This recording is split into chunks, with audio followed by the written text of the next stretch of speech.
हम दोस्त अहबाब खैरियत से होंगे। नाजरीन, आज इतवार का दिन है और हम आपकी खिदमत में हाजिर हैं लाइव सवाल जवाब प्रोग्राम को लेकर के। आज का एपिसोड है 100, यानी आज अल्हम्दुलिल्लाह हमारे इस प्रोग्राम को चलते हुए 100 एपिसोड हो गए हैं। अल्हम्दुलिल्लाह 100 एपिसोड का मतलब यह है कि तकरीबन 3 साल हमारे इस प्रोग्राम को होने वाले हैं। बिहम्दिल्लाह बड़ी ही खैर खूबी के साथ में हमारा ये प्रोग्राम चलता रहा है और आप हजरात बहुत सारे बल्कि हज़ारों की तादाद में दीनी और शरई मसाइल सीखते चले आ रहे हैं। आज अल्हम्दुलिल्लाह 100वां एपिसोड है। 100 पूरी सेंचुरी मुकम्मल हो गई है, ये बड़ी खुशी की बात है। तो हमारे इस प्रोग्राम के बारे में आप जानते ही हैं कि इसमें हफ्ते भर में जो आप हजरात के सवाल होते हैं, रोज़मर्रा की ज़िंदगी में पेश आने वाले उन मसाइल का हल कुरान सुन्नत की रोशनी में हम यहाँ सीखते हैं और समझते हैं। तो उसी सिलसिले की ये कड़ी है, ये प्रोग्राम है। और आज का भी ये जो हमारा प्रोग्राम है ये शायद आखिरी भी हो सकता है, क्योंकि अब लोगों की दिलचस्पी थोड़ा कम होती जा रही है, तो इसलिए कुछ वक्त के लिए हो सकता है कि ये सिलसिला बंद हो जाए।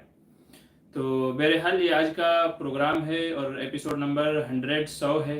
और आज की मजलिस के अंदर भी इंशाल्लाह हम अपने बहुत सारे बहन भाइयों के सवालात को हल करने की कोशिश करेंगे और अपने इस प्रोग्राम को शुरू कर लेते हैं और देखते हैं कि आज की इस मजलिस में हमारे किन भाइयों के क्या क्या सवाल जवाब हैं। जी, सबसे पहले हैं एस के सानिया। अस्सलाम वालेकुम मौलाना। वालेकुम सलाम। आपकी आवाज़ नहीं आ रही है जी। आपने जिस वक्त ये मैसेज किया था उस वक्त प्रोग्राम शुरू नहीं हुआ था, प्रोग्राम अभी शुरू हुआ है, तो इसलिए अभी आपको आवाज़ आ रही होगी। और अभी जो आपको पूछना है तो वो अभी आप पूछ सकते हैं, चूँकि अभी हम लाइव हैं। हाँ, हबीबा बिनते रफ़ करें। अच्छा, सानिया सिस्टर अभी शुरू ही नहीं हुआ है तो आवाज़ कैसे आएगी? जी सही है। तो चलिए, अभी तक कोई सवाल नहीं है तो एक भाई का जो एक सवाल था मुझसे, उससे हम अपने प्रोग्राम को शुरू कर लेते हैं। आज का पहला सवाल ये है, हम सब जानते हैं कि शिहाब भाई जिनका ताल्लुक़ केरला से है और जो बाई वॉक मक्का जा रहे हैं, केरला से पैदल हज के लिए जा रहे हैं, जिनका हज तकरीबन 2023 के अंदर, साल 2023 में उनका हज होगा इंशाल्लाह। तकरीबन 8 महीने का उनका सफ़र है। 6 मुल्कों से गुजरते हुए वो मक्कतुल मुकर्रमा पहुँचेंगे, सऊदी अरब पहुँचेंगे और 2023 में दरख्वास्त देंगे और हज करेंगे इंशाल्लाह। तो वो बाई वॉक जा रहे हैं, पैदल चलते हुए हज के लिए जा रहे हैं। जगह जगह से वो गुजरते हैं और लोग उनके इस्तकबाल के लिए आते हैं माशाल्लाह, चूँकि उनका ये जो कदम है वाकई आज के ज़माने में जबकि सवारियों के इंतजाम सब चीज़ें हैं, एक आदमी शौक़ में पैदल चल रहा है तो ये बड़ी कुर्बानी की बात है और बड़ी उसकी बात है। लोग अगरचे उसको रियाकारी शोहरत भी कह रहे हैं, लेकिन कहने वालों की ज़ुबान कौन पकड़ सकता है। बहरहाल जब एक बंदा निकल चुका है तो उसकी हौसला अफजाई करनी चाहिए। तो शिहाब भाई जहाँ से भी गुजरते हैं तो लोग माशाल्लाह उनका इस्तकबाल करते हैं, फूल बरसाते हैं और उनको फूल पेश करते हैं और जो भी उनसे हो सकता है लोग अपना एतिक़ाद उनके ताल्लुक़ से ज़ाहिर करते हैं। और शिहाब भाई का भी मामूल ये है कि वो जिस जगह से गुजरते हैं तो वहाँ की जो अहम मकामात हैं, चीज़ें हैं, तो वो कोशिश करते हैं कि वहाँ पर उनकी हाज़िरी हो जाए। कोई बड़ी मस्जिद है या किसी अल्लाह वाले की क़ब्र है, उसकी ज़ियारत के लिए चले जाते हैं।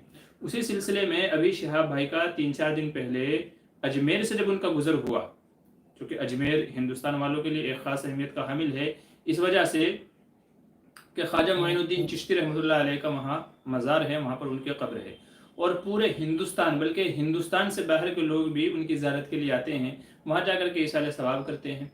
और कुछ कम अक़ल लोग भी हैं जो वहाँ जाकर के कुफ्र शिर्क के अमाल करते हैं, हमको उनसे मतलब नहीं है। बहरहाल जो सहीहुल अक़ीदा लोग हैं तो वो लोग वहाँ जाते हैं इसाले सवाब के लिए और ऐसे ही ज़ियारत के लिए जाते हैं। तो शिहाब भाई का भी जब अजमेर से सफ़र हो, अजमेर के वहाँ से गुज़र हुआ तो उन्होंने भी वहाँ पर हाज़िरी मुनासिब समझी और वो वहाँ दुआ के लिए गए थे। वीडियो वायरल हुआ है, लेकिन वहाँ पर जो शिहाब भाई के साथ में एक गलत सलूक किया गया है वो वाकई काबिल अफसोस है और लायक मज़म्मत है। और वो भी उन लोगों के ज़रिए से वो सलूक किया गया है जो अपने आप को खुद्दाम कहते हैं, जो पीर आस्थाने के अपने आप को खादिम कहते हैं, उनकी तरफ से ऐसा गलत सलूक किया गया है। ये वाकई लायक अफसोस भी है और काबिल मज़म्मत भी है और काबिल तर्क भी है कि वहाँ पर जब शिहाब भाई की वो वीडियो हमने देखी है, तकरीबन 1 मिनट की है, कि शिहाब भाई वहाँ खड़े होकर के दुआ मांग रहे थे, तो जो वो खादिम था वो उनका सर पकड़ कर ऐसे झुकाने की कोशिश कर रहे थे। शिहाब भाई ने अपना हाथ हटा दिया वहाँ से, क्योंकि झुकने के लायक जो चीज़ है वो तो सिर्फ अल्लाह की ज़ात है। अल्लाह के अलावा किसी के सामने सजदा सर नहीं झुकाना है, अल्लाह के अलावा किसी के सामने सर नहीं झुकाना है। तो वो खादिम सर पकड़ करके झुकाने की कोशिश कर रहा था, तो शिहाब भाई ने ऐसे उसका हाथ हटा दिया। तो पूछे क्या बात है भाई, क्या हुआ? तो बोले कि दुआ करने दो, मेरे को दुआ करने दो। फिर उसके ऊपर खादिम ने सामने से जवाब दिया कि यहाँ दुआ भी हम ही कराता है, यहाँ दुआ भी हम ही कराता है। और इस तरह कुछ सेंटेंस बोले हैं, कुछ जुमले बोले हैं जो कि बदतमीज़ी के अंदर शामिल है और यहाँ तक कि कहा कि भाग जाए यहाँ से, भाग जा यहाँ से। तो सवाल ये है कि क्या ये खादिम के बाप का मज़ार है? क्या जो है ख्वाजा मोइनुद्दीन चिश्ती ने इसको यहाँ अपने उसके लिए रखा था कि तू यहाँ की मेरी खिदमत करना, और तू ही जिम्मेदार है, तू ही निगहबान है, तू ही मुहाफिज है, सारी देख रेख तेरी ही निगरानी में होगी, तू जिसको चाहे बुलाए, तू जिसको चाहे यहाँ से भगाए? क्या ख्वाजा मोइनुद्दीन ने उससे कहा था? आखिर किसने उसकी जिम्मेदारी दी है? अपने आप पीर बन गए, अपने आप जो है वहाँ के खादिम बन गए, और ये जो हर धर्मी जो हो रही है ये, और ये एक कह लीजिए बादशाहों वाली जो ये जो रिवाज उनके अंदर पकड़ गया, जिसको चाहेंगे बुलाएंगे, जिसको चाहेंगे भगाएंगे, ये बिल्कुल गलत चीज़ है। याद रखिए, ये जो मज़ार है ये ख्वाजा मोइनुद्दीन चिश्ती रहमतुल्लाह अलैह का है, जिनके ज़रिए से लाखों लोगों को ईमान की दौलत नसीब हुई। इसलिए हमारे दिलों में उनका एहतराम है, उनकी इज्जत है। जाने वाले भी इसलिए जाते हैं कि भाई ऐसी बड़ी शख्सियत कि जिनके ज़रिए से इस्लाम फैला, लाखों लोगों ने ईमान कबूल किया, तो हम उसकी ज़ियारत को जाएँ, वहाँ पर हाज़िरी दे करके आएँ और वहाँ जाकर के इसारे सवाब करके आएँ उनके लिए। तो इसलिए इस अक़ीदत से लोग वहाँ जाते हैं। अगर वहाँ के खादिम उनके साथ में इस तरीके से गलत हरकत करेंगे, गलत सलूक करेंगे, तो क्या तो उनकी रूह पर बीतेगी कि लोग तो मेरी ज़ियारत के लिए आते हैं और यहाँ पर जो मेरी खिदमत का दावा करते हैं, भरम भरते हैं, वो लोगों के साथ ऐसा गलत सलूक करते हैं, तो क्या असर जाएगा? जाने वाले भी कम हो जाएंगे, और उनके सलूक की वजह से ख्वाजा के ताल्लुक से जो दिलों का एहतराम खत्म हो जाएगा, उसके जिम्मेदार भी यही लोग होंगे। मेरा कुछ वक्त पहले, तकरीबन 1 साल होने को आया है, मेरा सफ़र हुआ था अजमेर का। मैं गया था वहाँ पे, मैं भी गया था। मैं बोला भाई लोग जाते हैं, यहाँ तक भी मशहूर है कि भाई जिसने अजमेर के 7 सफ़र कर लिए उसे एक उम्रे का सवाब मिल गया। अजमेर के 7 सफ़र करना ऐसा है, ये जाहिलों में मशहूर है कि अजमेर के 7 सफ़र कर ले गोया उसका उम्रा हो गया, उसका हज हो गया। इस तरीके से लोगों की बातें मशहूर हैं। कहते हैं जी ख्वाजा का दरबार है, ख्वाजा का दरबार है, फुला फुला फुला फुला। तो मैं भी गया था एक बार। मैं बोला चलो भाई जाके आए, देख कर के कि आखिर ऐसी क्या चीज़ है वहाँ पे। तो मैं वहाँ पर गया तो मेरे ऊपर ये उक़दा खुला। मुझे ताज्जुब हुआ सोच करके, वहाँ के कुछ मोतबर लोगों ने बताया कि जी यहाँ पर जितने ये खादिम हैं ना, जो अपने आप को खादिम कहते हैं, यहाँ के सारे शिया हैं। और मैंने बज़ात खुद मुताला किया है इस चीज़ का, मैंने खुद गौर व फिक्र किया है। किसी एक के चेहरे पे भी सुन्नत दाढ़ी नहीं है, किसी एक के चेहरे पे भी सुन्नत दाढ़ी नहीं है। अक्सर जो खादिम हैं, जो अपने आप को कह रहे हैं जी हम खिदमत करेंगे, लाओ पैसा हमें दो, हम चद्दर चढ़ाएंगे, हम डेग में आपकी तरफ से खाना वो करवाएंगे, सब के सब क्लीन शेव है। सब के चेहरों पे दाढ़ी नहीं है, चेहरे पे नूरानियत नहीं है। अक्सर का ताल्लुक शियाओं से है, या तो फिर बदअक़ीदा जाहिल लोगों से उनका ताल्लुक है। तो आखिर ऐसे लोगों के साथ जाकर के उनसे हम अपने मामलात करा रहे हैं। और ये कह लीजिए, मैं नई अल्फाज वो कहना चाहता हूँ कि एक लूट मार का और लोगों के अकीदों पे डाके का एक ज़रिया बनाया हुआ है उस चीज़ को। और यहाँ तक कि मैंने वहाँ पर देखा, जब मैं गया था, कि जो डेग है जिसमें जाकर के लोग पैसे डालते हैं, वहाँ पर दोनों डेग के ऊपर एक आदमी बैठा हुआ है, कापी और पेन लेकर के, नोटबुक लेकर के बैठा हुआ है, और जो भी पैसा डालता है वो पूछता है आप किसकी तरफ से आए हैं। मतलब चारों तरफ उसके यहाँ यहाँ यहाँ यहाँ यहाँ खादिम के नाम पे कुछ लोग बैठे हुए हैं। तो अगर आप उनके ज़रिए से जाते हैं, उनके जो खादिम जो बैठे हुए अपने आप को जो खादिम कहते हैं, उनसे मिल करके मशवरा करके उनके ज़रिए से अगर आप जाते हैं, डेग में पैसे डालते हैं, तो वो नाम लिखता है फुला खादिम की तरफ से आया, आप कितने पैसे डाल रहे हो, ये डाल रहे हो, ये कर रहे हो, वो कर रहे हो। तो बाद में यह पता खुला कि जो किसी के थ्रू से जाता है, उसने जो पैसा उसमें डाला होता है, फिर बाद में उसका जो है हिसाब किताब होता है कि किस खादिम की तरफ से कितने लोगों ने इसमें डेग में पैसा डाला है, और फिर कमीशन तकसीम होता है कि मेरे 50 आदमी ने डाला था, मेरे 100 आदमी ने डाला था, मेरे 20 आदमी ने डाला था। तो फिर उसी के हिसाब से उसमें से कटिंग होकर के उनको कमीशन जाता है कि भाई तुम्हारे आदमी आए और इतना चंदा हुआ, इतना वो हुआ है। इसी तरीके से चद्दर का मसला है, कितने की चद्दर चढ़ानी है जी। खादिम बोलता है 1000 के डलवा लो, 1500 के डलवा लो। हालांकि हम सब जानते थोड़ी देर में वो घूम फिर के फिर वापस वहीं आ जाती है जहाँ से खरीदी गई थी। नीज ये भी देखा है कि जो खादिम के जरिए से उसको हदिया तोहफा देकर के जाता है, उनकी लाइन अलग लगी हुई है, उनको जल्दी पहुंचाया जाता है और उनको अच्छे से अंदर की ज़ियारत कराई जाती है। और जो ऐसे नॉर्मल लोग हैं जिनको पता नहीं है, जो बिना पैसे बगैर खादिम कैसे ही जा रहे हैं, उनकी लाइन अलग लगी हुई है, उनका नंबर बाद में आएगा। ये मैंने खुद अपनी आंखों से देखा है, कोई सुनी सुनाई बात नहीं है। तो बहरहाल बुराइयां तो वहाँ बहुत सारी चीज़ें हैं, लेकिन जाने वालों को मैं मना नहीं करता हूँ, जाएँ, इस सारे सवाब के लिए जाएँ, ज़ियारत के लिए जो जाना चाहे वो जा सकता है। लेकिन शहाब भाई के साथ में जो ये गलत मामला हुआ है, ये वाकई गलत हुआ है। ये उनके बाप की जागीर नहीं है कि जिसको चाहे आ जा, जिसको चाहे यहाँ से भगाएं। ये ख्वाजा का दरबार है, ये उनकी कब्र है, यहाँ पर हर किसी को आने की इजाज़त है, हर कोई वहाँ जा करके उनकी रूह को इसाले सवाब कर सकता है, जो पढ़ना चाहे वो पढ़ सकता है। ठीक है, उनको वसीला बना करके अल्लाह से जो मांगना चाहे वो मांग सकता है। तो किसी खादिम के लिए जायज़ ही नहीं है कि वो किसी को ये कहे तू यहाँ से भाग जा, तू यहाँ से आ जा। ये बिल्कुल गलत रवैया है और ये लायक मजम्मत है। और वो किसी ने कहा था कि इस तरह के बहुत सारे मामला वहाँ पे होते हैं। मैंने एक ऑडियो भी अपने चैनल के ज़रिए से शेयर की थी कि वहाँ पर बहुत सारे गलत काम होते हैं। ये तो शिहाब भाई को अल्लाह जज़ा खैर दे कि उनके ज़रिए से ये उनका राज अफशा हो गया है। ये राज उनका अफशा हो गया है کہ वहाँ पर इस तरह की भी हरकतें होती हैं। सोचने की बात है, एक बंदा जिसको इतना फेम मिल गया, इतना फेमस हो गया है, जब उस मशहूर बंदे के साथ में जब खादिमों का ये सलूक है, तो जो आम नॉर्मल बंदे होंगे, गरीब लोग होंगे, उनके साथ वो क्या क्या बदतमीजियाँ करते होंगे। ये वाकई सोचने की बात है। आपको एक और ताज्जुब की बात बताऊं, मैं जब अंदर गया जियारत के लिए, वो जो छोटा सा जो रूम बनाया हुआ है जिसमें कब्र है, चारों तरफ जैमर लगे हुए हैं जो नेटवर्क को जाम कर देते हैं, और किसी को भी अंदर फोन लेने की इजाजत नहीं है, फोन ले जाने के अंदर किसी को भी इजाजत नहीं है। क्यों? बाद में मालूम पड़ा जैमर इसलिए लगाए हुए हैं कि कोई लाइव वीडियो वहां ना बना सके, कोई फोटोग्राफी ना कर सके, कोई वीडियोग्राफी ना कर सके।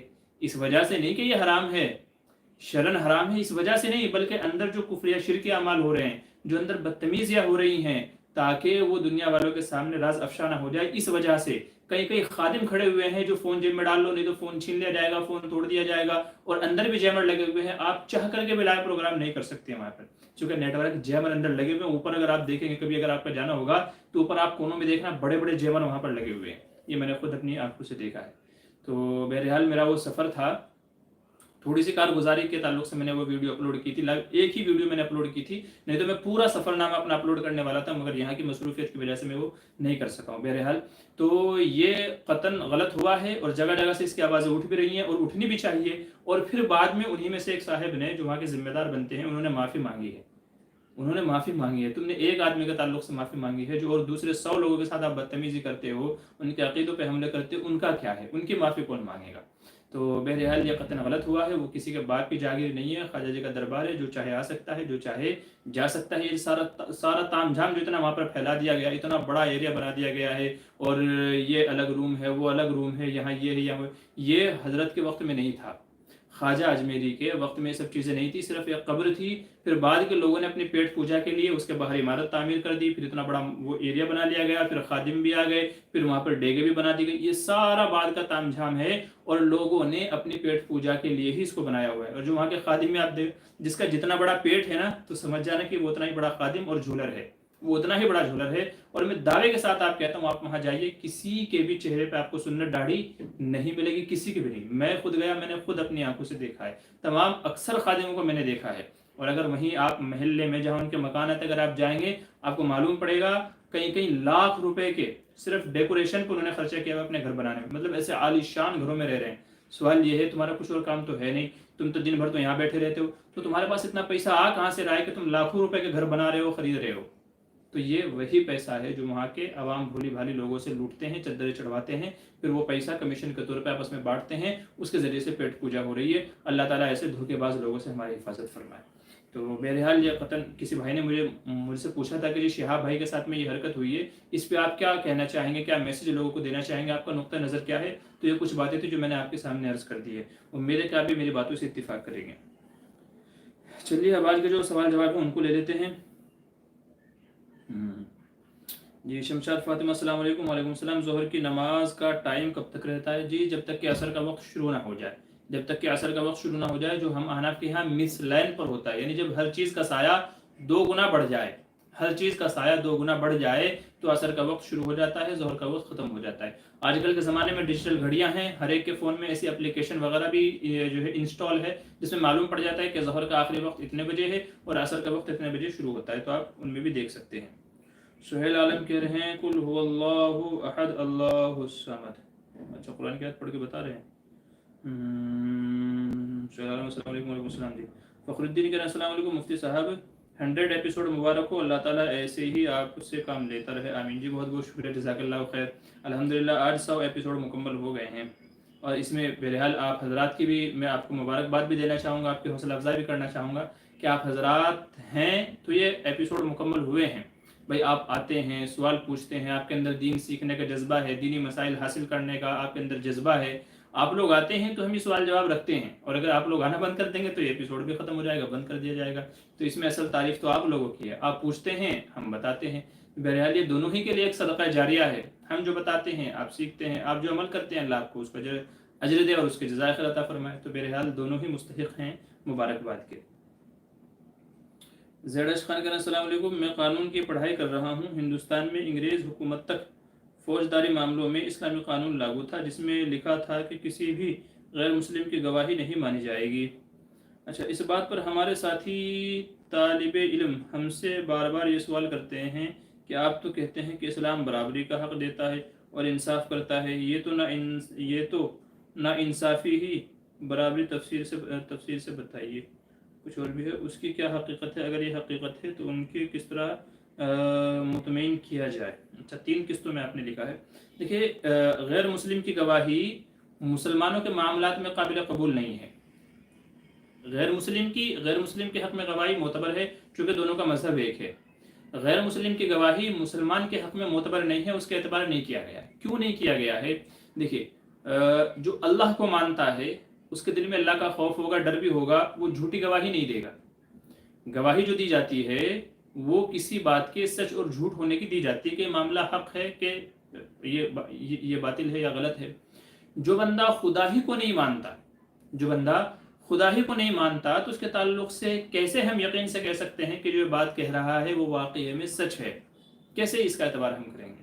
اس وجہ سے شریعت نے مسلمان کے حق میں مسلمان کی گواہی کا اعتبار کیا ہے، چونکہ یہ بھی اللہ کو ماننے والا ہے، اللہ سے ڈرتا ہے، یہ بھی اللہ کا ماننے والا ہے، یہ بھی اللہ سے ڈرتا ہے، تو اس لیے جو بولے گا تو یہ سچ ہی بولے گا، چونکہ اس کو اللہ کا خوف ہے، اللہ کا ڈر ہے۔ اور جس کو اللہ کا خوف ہی نہیں ہے، جو مانتا ہی نہیں ہے اللہ کو، تو اس کے بارے میں آپ کیسے کہیں گے کہ یہ سچ بولے گا اور یہ سچی گواہی دے گا؟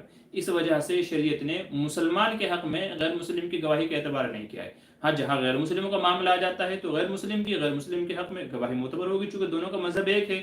اس کے حق میں خوف خدا، اس کے حق میں جس کو بھی وہ مانتا ہے، بھگوان وغیرہ جس کو بھی وہ مانتا ہے، تو اس کے دل میں اس کا ڈر ہوگا تو سچ بولے گا، نہیں ہوگا تو بھی وہ جانے۔ تو مسلمان کے حق میں غیر مسلم کی گواہی کا اعتبار نہیں ہے۔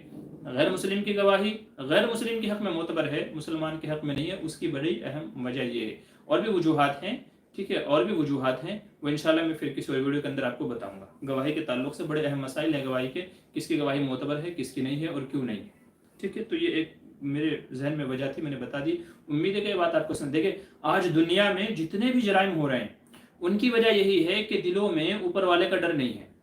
اگر مسلمان ہے تو اللہ کا خوف نہیں ہے، غیر مسلم ہے تو جس کو بھی وہ مانتے ہیں اس کا ڈر دل سے نکل گیا ہے، اسی وجہ سے جرائم ہو رہے ہیں۔ نہیں تو سوچئے، چوری کرنے والا اگر وہ سمجھتا ہے کہ اللہ دیکھ رہا ہے اور مجھے سزا دے گا تو وہ چوری کرے گا؟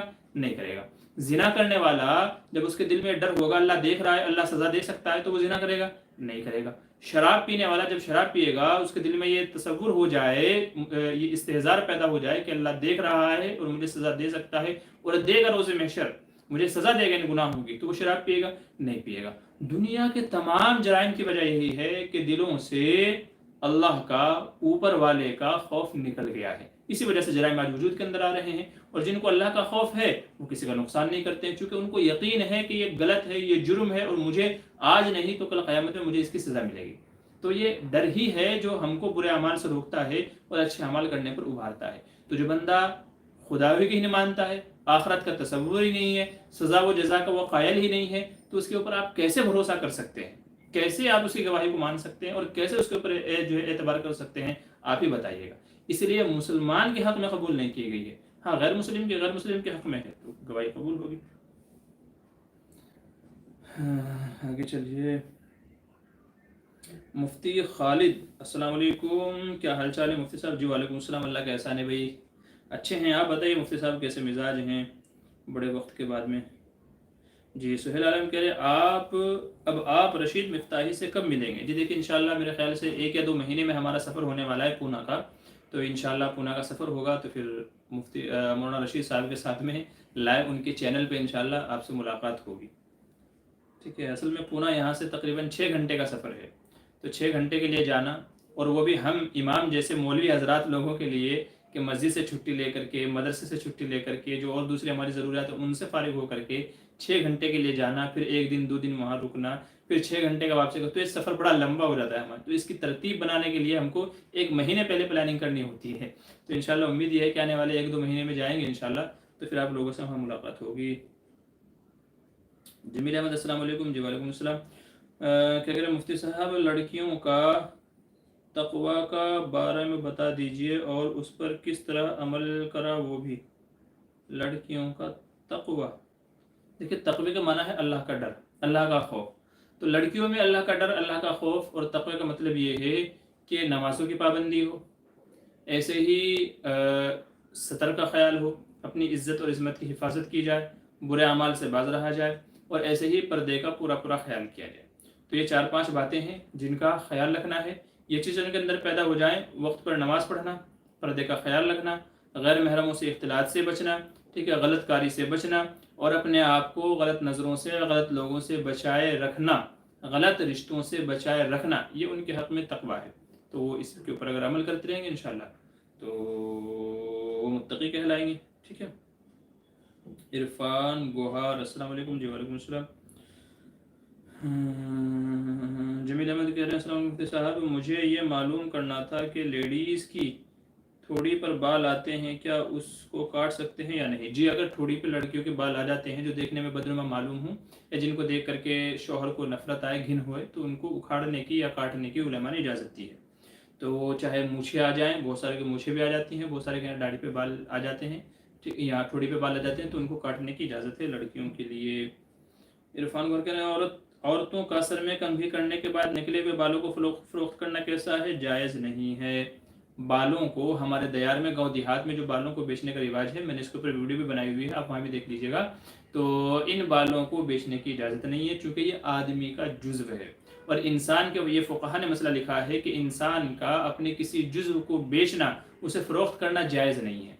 तो ये जो बाल जो निकलते हैं, इनको अच्छे से लपेट करके किसी कपड़े वगैरह में, प्लास्टिक में लपेट करके इनको दफनाया जाए। इनको क्या किया जाए? कहीं खेत में, कब्रिस्तान में, कहीं और दफनाया जाए। इनको ऐसे ही खुला भी ना छोड़ा जाए और ऐसे ही इनको बेचा भी ना जाए। आपको बताता चलूँ कि जादू जो होता है वो या तो बालों के ऊपर होता है या तो कपड़ों के ऊपर होता है। आपको मालूम होगा कि सरकार दो आलम सल्लल्लाहु अलैहि वसल्लम के बालों पर और आपके बाल करने की जो कंघी थी उसके ऊपर जादू किया गया था। आपके बालों पर और बालों की जो कंघी थी उसके ऊपर जादू किया गया था। फिर ख्वाब में आपको बताया गया कि फुला ने आपके ऊपर जादू किया है और फुला कुएं के अंदर आपकी कंघी है जिसमें कुछ बाल आपके फंसे हुए हैं। जब आप कंघी करते थे तो उन बालों के ऊपर जादू किया गया है। हुजूर सल्लल्लाहु अलैहि वसल्लम ने वो वहां से निकलवाई कंघी और उसमें बाल लिपटे हुए थे, जो धागा था, गांठें लगाई गई थी, उनको खोलते जाते थे, कुरान करीम की आयतें पढ़ते जाते थे, कुल औज़ु बिरब्बिल फलक, कुल औज़ु बिरब्बिन नास वगैरह। तो बालों के ऊपर भी जादू होता है, कपड़ों के ऊपर भी जादू होता है। इसलिए ना उनको ऐसे ही छोड़ें कि मुबादा कोई उनको उठा करके आपके ऊपर जादू ना कर दे। ऐसे ही ना किसी को बेचें, क्योंकि हो सकता है कि सामने वाला मिस यूज़ करके, गलत यूज़ करके आपके ऊपर जादू कर दे। तो एक तो बड़ी वजह यह है, इस वजह से भी नहीं। दूसरी बात यह है कि वो इंसान का जुज़्व है। जैसे हमें अपनी उंगली को काट करके बेचने की इजाज़त नहीं है, कोई आज़ा हमारे जिस्म का कोई हिस्सा है उसको बेचने की इजाज़त नहीं है। तो ऐसे ही बाल भी हमारे जिस्म का हिस्सा है, वो जो टूटते हैं, निकलते हैं, उनको दफनाया जाएगा, बेचने की इजाज़त नहीं है। ये क्या है? आफिया इस्लामिक कह रहे हैं, अगर आपको बदनाम करने के लिए आपके बारे में झूठ बोले और अफवाह फैलाए तो लोगों को सही बात समझाना क्या ग़ीबत होगी? जी नहीं, ऐसा नहीं है, बल्कि ये तो दिफा करना ये तो आयन सुन्नत है। जब हज़रत यूसुफ़ अलैहिस्सलाम के ऊपर तोहमत लगी थी, हमने सूरह यूसुफ़ की तफसीर रमज़ान में हमारी चल रही थी, उसमें हमने इसकी वजाहत की थी कि जब हज़रत यूसुफ़ अलैहिस्सलाम के ऊपर तोहमत लगी थी तो उन्होंने फ़ौरन कहा था कि मैं झूठा नहीं हूँ, मैं झूठा हाँ, मैं झूठा नहीं हूँ, मैं सच्चा हूँ, मैंने गलत काम नहीं किया था। फ़ौरन यूसुफ़ अलैहिस्सलाम ने अपनी बरात का इजहार किया था कि ये गलत बोल रही है, ये क्या बोल रही है, ये गलत बोल रही है। वहीं से उलमा ने मसला निकाला है कि अगर किसी आदमी के ऊपर तोहमत लगाई जाए, उसके ऊपर कोई इल्ज़ाम लगाया जाए तो उसको फ़ौरन अपना दिफा करना चाहिए ताकि लोगों की गलत फहमी दूर हो। तो अगर ऐसे ही किसी के बारे में गलत फहमी है, कोई बंदा उस गलत फहमी को दूर करता है, तो ये ग़ीबत के अंदर नहीं आएगा। तो हक़ बात को बताना, ज़ाहिर करना, ये तो ऐन सुन्नत है, इसको ग़ीबत नहीं कहा जाएगा। रूबीना शेख, अस्सलाम वालेकुम मुफ्ती साहब, कैसे हैं? जी वालेकुम अस्सलाम, अल्लाह का एहसान है, फ़ज़ल है, आप बताइए कैसे हैं? इरफान को के बाज़ लोग नमाज के बाद मुसल्ले का कुछ हिस्सा मोड़ देते हैं, ये अमल कैसा है? इसे बस जायज़ कहेंगे और तो कुछ नहीं करेंगे। असल में पहले लोगों का ये मैंने वीडियो बनाई हुई है इसके ऊपर भी। तो लोगों में मशहूर है कि ये मुसल्ला इसलिए मोड़ देते हैं कि शैतान नमाज ना पढ़े। हालांकि अगर शैतान नमाज पढ़ता है तो अच्छी बात है ना, कि आप तो उसको भी नेक अमाल की तौफीक हो जाए, तौबा की तौफीक हो जाए। तो पहले लोगों में मशहूर था कि जी शैतान नमाज ना पढ़े, इस वजह से कोना मोड़ देते हैं। हालांकि वो अफवाह तो गलत थी। इसमें एक जो बड़े लोगों की हिकमत और मसलहत थी वो ये थी कि मुसल्ले का कोना इसलिए मोड़ देते थे ताकि मालूम पड़ जाए कि वे पहले इस पर नमाज पढ़ी जा चुकी है, इस पर नमाज पढ़ी जा चुकी है, इस वजह से मुसल्ले का कोना मोड़ दिया करते थे। तो इस तरीके से अगर मोड़ देते हैं तो कोई हरज की बात नहीं है, नाजायज़ तो ये अमल नहीं कहा जाएगा। ठीक है, तो इसकी इजाज़त है। मोहम्मद जुनैद, अस्सलाम वालेकुम एवरीवन एंड मुफ्ती साहब। जी वालेकुम अस्सलाम, अल्लाह कैसा? जी वालेकुम अस्सलाम। हबीबा बिन रफ़ी अस्सलाम वालेकुम। जी वालेकुम सलाम। मोहम्मद जुनैद मैसेज करते हैं डिलीट कर देते हैं, मैसेज कर देते हैं डिलीट कर देते हैं, ठीक है आपकी मर्ज़ी है। क्या कह रहे हैं इरफान गौर कर, एक मेरी आपको मेरी छोटी भतीजी 4 साल सिद्दीक़ा सलाम पेश कर रही है। जी अलैहा वालेकुम अस्सलाम।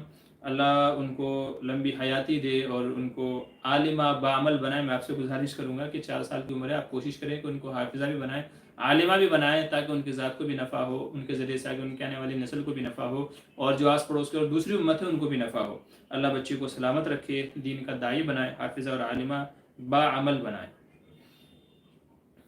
जी मसीहुल्लाह राय करें मुफ्ती साहब, आपकी पसंदीदा किताबें कौन सी है? जी देखिए, मुझे जो ज़्यादा शौक़ है, नंबर एक तो ये कि सीरत की किताबें पढ़ना मुझे बहुत पसंद है, जिसमें आप सल्लल्लाहु अलैहि वसल्लम की सीरतों को बयान किया गया हो। तो सीरत की किताबें पढ़ना मुझे पसंद है, और इसके अलावा इस तरह की मुझे किताबें पढ़ना पसंद है जिसमें कुछ नया बयान किया गया हो, ठीक है, जिसमें आजकल के जैसे आलात जदीदा हैं, नई नई चीज़ें हैं, यानी आप एक एतबार से कह लीजिए कि साइंस साइंस आप कह लीजिए कि नई नई चीज़ें जो वजूद में आ रही हैं, कैसे वजूद में आई हैं, क्या क्या होना चाहिए, कैसे होना चाहिए, किस तरीके से किया गया, तो उस ताल्लुक़ से मुझे किताबें पढ़ना बहुत ज़्यादा पसंद है। तो एक तो सीरत के ताल्लुक़ से, और एक नई ईजादात के हवाले से। और अगर आप मुसन्निफ़ का नाम अगर आप पूछना चाहें कि भाई किस मुसन्निफ़ की किताबें पढ़ना पसंद है, तो फिर उसमें सबसे ज़्यादा बेहतर है मौलाना अशरफ अली थानवी रहमतुल्लाह अलैह की, क्योंकि उनके बारे में उन्होंने जो एक, क्योंकि हकीमुल उम्मत आपको कहा जाता है, तो उन्होंने अपनी किताबों के अंदर जो दीन का खुलासा पेश किया है, जितने अच्छे तरीके से समझाया है, तो अल्लाह किसी किसी को अमल का अता फरमाता है। तो मुसन्निफ़ीन में मौलाना अशरफ अली थानवी हैं, और हालात हाजरा में मुफ्ती तक़ी उस्मानी साहब दामद बरकातुहूम हैं। मुफ्ती तक़ी उस्मानी साहब को भी अल्लाह ने वो सलाहियत से नवाजा है, बहुत ही सीधे साधे और आम फहम अंदाज में उनकी किताबें हैं, और उर्दू के अंदर भी हैं, अरबी के अंदर भी हैं, तो बहुत अच्छे अंदाज में उन्होंने किताबें लिखी हैं। और नंबर 3 पर है पीर जुल्फ़िकार अहमद नक्शबंदी दामद बरकातुहूम, अल्लाह उनको अच्छी सेहत दे और लंबी हयाती दे, क्योंकि हज़रत की भी जो किताबें हैं वो इखलास व लिल्लाहियत से भरपूर हैं, तक़वा व तहारत से ऐसी लबरेज़ हैं। और अक्सर जो आजकल हमारे यहाँ जैसे इज़्दिवाजी ज़िंदगी है, मियाँ बीवी के हुकूक़ हैं और मामलात वगैरह हैं, तो दोनों ही हज़रात ने बहुत अच्छे से उसके ऊपर लिखा हुआ है। तो जो हज़रात इनकी किताबें पढ़ लें, मौलाना अशरफ अली थानवी, और ऐसे ही मुफ्ती तक़ी उस्मानी साहब दामद बरकातुहूम, और ऐसे ही पीर जुल्फ़िकार अहमद नक्शबंदी, इनकी जो बंदा इनकी किताबों का मुताला कर ले, मैं कहता हूँ कि बक़िया शायद वो सारी किताबों से मुस्तग़नी हो जाए और बेनियाज हो जाए, कि अल्लाह ने इनको वो सलाहियतों से नवाजा था और नवाजा है, और इन्होंने वो कहते हैं ना कि दरिया को कोज़े में समो दिया, इतने बेहतरीन अंदाज से इन्होंने कलाम किया, गुफ्तगू फरमाई है, और आपको हर उन्वान पर इनकी किताबें आपको मिल जाएंगी, और इंशाअल्लाह कुरान और सुन्नत की रोशनी में और सहीहुल अक़ीदे की किताबें आपको इनकी मिल जाएंगी। तो मैं भी ज़्यादा यही पसंद करता हूँ कि इनकी किताबों का मुताला हो, और आपको भी यही मैं राय और मशवरा दूंगा कि अगर आप मुताला करना चाहते हैं तो इनकी किताबों का मुताला करें। अब इनकी किताबें कौन कौन सी हैं वो आप नेट पर ढूंढ लीजिएगा, या टेलीग्राम पर बहुत सारे चैनल बने हुए हैं किताबों के, वहाँ पर आप अगर गुजारिश करें कि भाई मुझे उनकी किताब चाहिए, तो सारी किताबें आपको वहाँ पर भेज दी जाएंगी।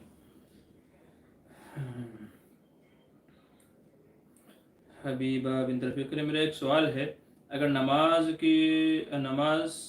की हालत में औरत का 3 या 4 बाल नज़र आ जाए तो क्या नमाज टूट जाएगी? देखिए, औरत के तमाम बाल जो औरत के हैं वो सतर के अंदर दाखिल हैं, लिहाजा अगर औरत के बाल दिख जाए, वो चाहे एक बाल ही क्यों ना दिखे, चाहे औरत का एक बाल ही क्यों ना दिखे, तो उससे उसकी नमाज टूट जाएगी, क्योंकि औरत के तमाम बाल, हर बाल औरत का सतर के अंदर दाखिल है, लिहाजा नमाज में औरत के बालों का दिखना भी नमाज को तोड़ देगा। इसलिए नमाज पढ़ने से पहले अच्छे तरीके से इत्मीनान कर लें कि आपके बाल पूरे के पूरे दुपट्टे के अंदर, या आपने जो मखना वगैरह स्कार्फ वगैरह उड़ा हुआ है उसके अंदर मुकम्मल तरीके से छुपे हुए हैं, और किसी भी तरीके से वो नज़र नहीं आएंगे। इसलिए बेहतर है कि नमाज पढ़ते हुए बालों को खुला ना रखें, क्योंकि खुले हुए बाल रहते हैं तो वो शानों पे से यहाँ से वो ढलक जाते हैं, वो इधर उधर फिसल जाते हैं। आप चोटी बना करके या किसी कपड़े वगैरह से बांध करके पीछे रख करके तब नमाज पढ़ें, ताकि सारे के सारे बाल सिमटे रहें, रुकू सजदे की हालत में, उठने बैठने की हालत में बाल बिखरे नहीं।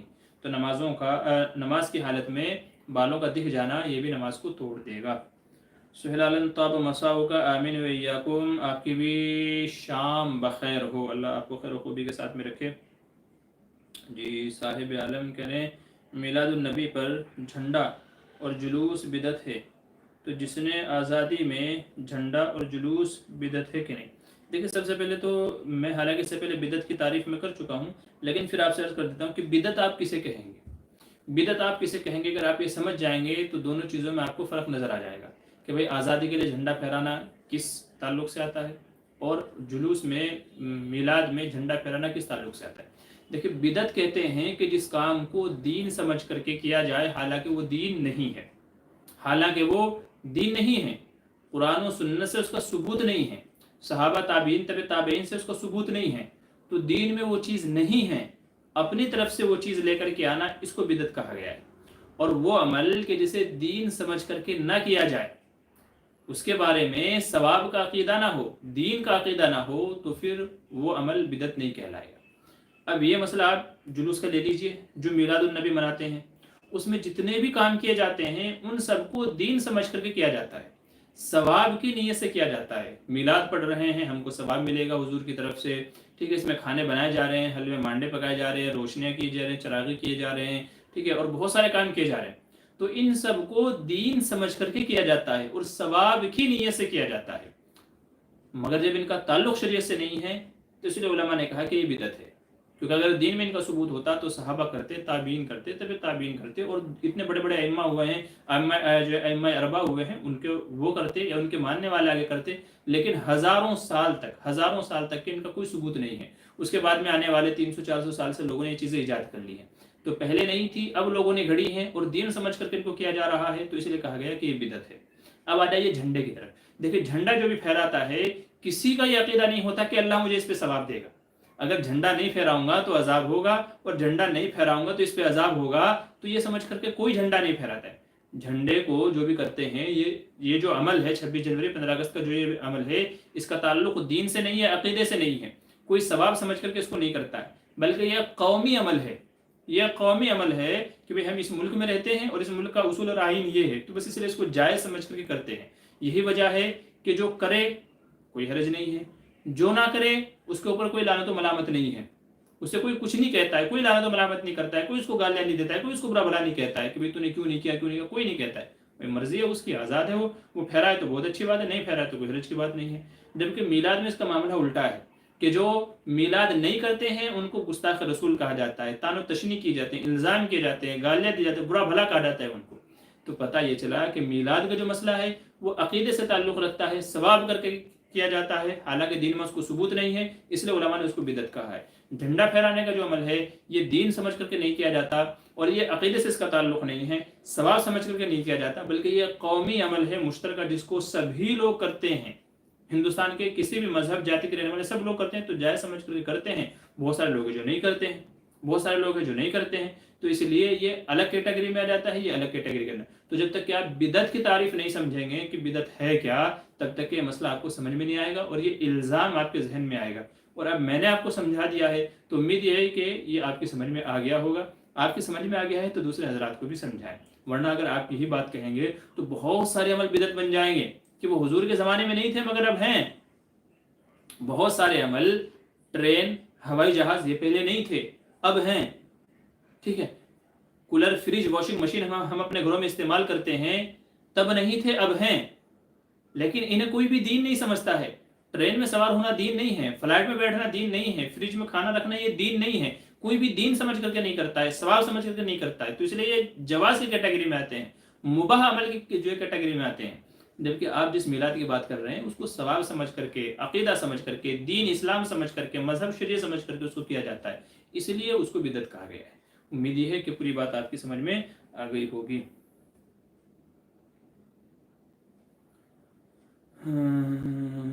और क्या है, सुहेल आलम, अल्लाह अकबर। जुनैद, क्यों भाई, सगे बड़े भाई की शादी में जाना ज़रूरी है क्या?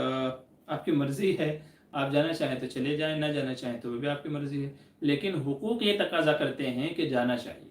भाई की शादी में, शादी से मुराद अगर आप बारात ले रहे हैं तो बारात में तो किसी का भी जाना जायज़ नहीं है, बारात का तो सबूत ही नहीं है। और अगर शादी से मुराद ये है कि उसकी जो शादी की खुशियाँ हैं और उसके जो मामला, जो भी काम काज हैं, उनको आसान बनाने में मुआवनत करना, उसकी मदद करना उसके कामों में, तो फिर इसमें शरीक होना चाहिए। क्योंकि भाई का एक जो है दूसरा भाई पर जो हक़ है, उन्हीं हुकूक में से ये भी है कि जब भी उसको मदद की ज़रूरत हो, ताउन की ज़रूरत हो, तो हम उसके लिए आगे खड़े हों और उसकी मदद करने वाले बने। तो ये है शादी के ताल्लुक़ से।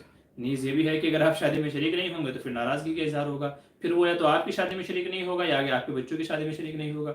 चूँकि कमा तो दीन तो दान, जैसा करोगे वैसा भरोगे, जो आज तुम किसी के साथ करोगे वैसे ही जो कल को तुम्हारे साथ भी करेगा।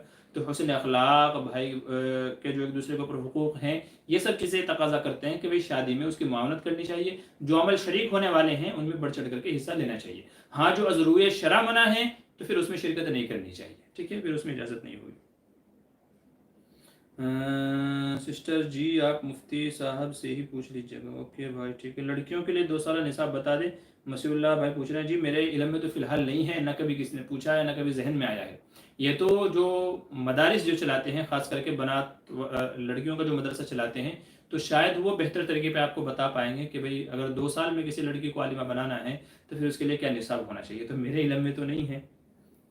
जमील अहमद कह रहे हैं किसी के दिल में मोहब्बत पैदा करने के लिए क्या दुआ करें उसके लिए। युहिब्बूनहुम कहुब्बिल्लाह वल्लज़ीना आमनू अशद्दु हुब्बन लिल्लाह। हर नमाज के बाद में 11 मरतबा ये अमल आप दोहरा दें।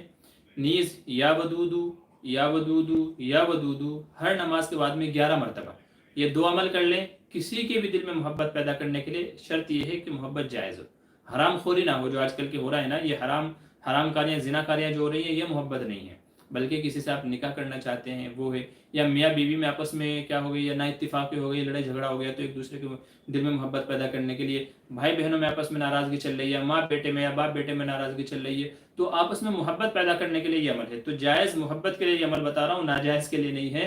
तो नंबर 1 तो ये है युहिब्बूनहुम कहुब्बिल्लाह वल्लज़ीना आमनू अशद्दु हुब्बन लिल्लाह। ये कुरान की आयत है। हर नमाज के बाद में 11 मरतबा पढ़ लीजिए, दिल में नीयत करके, जिसके भी ताल्लुक से आप मोहब्बत पैदा करना चाहते हैं, ये नीयत करके, उसकी नीयत करके ये अल्फाज पढ़ें। ऐसे या वदूदू या वदूदू या वदूदू, ये अल्फाज भी पढ़ें उसी की नीयत से, और अल्लाह से दुआ भी करें कि अल्लाह जो दरमियान के फासले हैं वो ख़त्म हो जाएं और मोहब्बत पैदा हो जाए। इंशाल्लाह इसका असर कुछ वक्त के बाद में आप खुद देखेंगे। अच्छा जी, और क्या कह रहे हैं, हबीबा कह रहे हैं कभी कभी गलती से निकल जाए तो तब क्या करना चाहिए, दोबारा से नमाज को लौटाना पड़ेगा क्या? क्या सवाल था आपका जी, क्या सवाल था? निकल जाए जी जी, बाल अगर दिख जाते हैं तो फिर नमाज का आपको यादा करना पड़ेगा। बाल अगर दिख जाते हैं, वो चाहे गलती से दिखें और चाहे जानबूझ करके आप दिखाएं, बहर सूरत नमाज टूट जाएगी बाल दिखने की सूरत में, इसलिए आपको उस नमाज का यादा करना पड़ेगा। हुज़ैफ़ा कह रहे मुफ्ती साहब, क्या अगर मेरे घर में कोई ज़िम्मेदार नहीं है तो ऐसे में मेरा 4 महीने लगाना कैसा है? हमारे साथी कहते हैं चले जाओ अल्लाह भरोसे, जबकि उनके घर 2 या 3 लोगों के खाने वाले। देखिए, अगर आप घर वालों की तमाम ज़रूरियात के इंतज़ाम करके, कफ़ालत करके, उनकी सारे इंतज़ामात मुकम्मल करके उसके बाद अगर जाना चाहें तो आपके लिए इजाज़त होगी। लेकिन देखिए, अल्लाह भरोसे का मतलब ये नहीं है, अल्लाह भरोसे का मतलब ये नहीं है। मैं हदीस से आपको एक मिसाल समझाता हूँ। यहाँ मैं दावत और तबलीग वालों को भी नसीहत करूँगा कि खाम खा में किसी की दुनिया व आखिरत ख़राब ना करें। अल्लाह के वास्ते अल्लाह भरोसे का नाम लेकर के किसी की दुनिया ख़राब ना करें, किसी की आखिरत बर्बाद ना करें, क्योंकि जिनके हुकूक हैं, अगर बंदा उसमें कमी कोताही करता है तो रोज़े महशर उसको उसका जवाब देना पड़ेगा। आपका क्या जाएगा? आपने 2 लफ्ज़ बोले हैं, लेकिन मुर्तकिब तो वो हो रहा है गुनाह का, मुर्तकिब तो गुनाह का और दूसरे के हुकूक अदा न करने से महरूम तो वो बंदा हो रहा है। आपने तो बस कह दिया है। मैं आपको एक मिसाल देता हूँ। एक सफ़र के मौके पर आप सल्लल्लाहु अलैहि वसल्लम के सहाबा ने, सहाबा भी थे, हुज़ूर सल्लल्लाहु अलैहि वसल्लम भी थे, नमाज का मौका आ गया, नमाज का वक्त हो गया, तो सहाबा ने कहा या रसूल अल्लाह सल्लल्लाहु अलैहि वसल्लम, ये ऊँटों को क्या हम अल्लाह के भरोसे ऐसे ही छोड़ दें? इन ऊँटों को अल्लाह के भरोसे बस ऐसे ही छोड़ दें कि भाई अल्लाह मालिक है, अल्लाह हिफाजत करेगा, हम तो उसकी इबादत के लिए जा रहे हैं, वक्त निकाल लें? आपने फरमाया नहीं, इनको पहले दरख्त से बांधो, इनकी रस्सी को, इनको दरख्त से बांधो, दरख्त से बांधने के बाद में फिर अल्लाह पर भरोसा करो और तवक्कुल करो कि जो मेरे इख्तियार में था वो तमाम तदाबीर मैंने इख्तियार कर ली हैं, इसको बांध दिया है, बज़ाहिर अब ये खुल करके नहीं जाएगा, मगर अल्लाह अगर चाहेगा तो अब ये रस्सी तुड़ा करके चला जाएगा।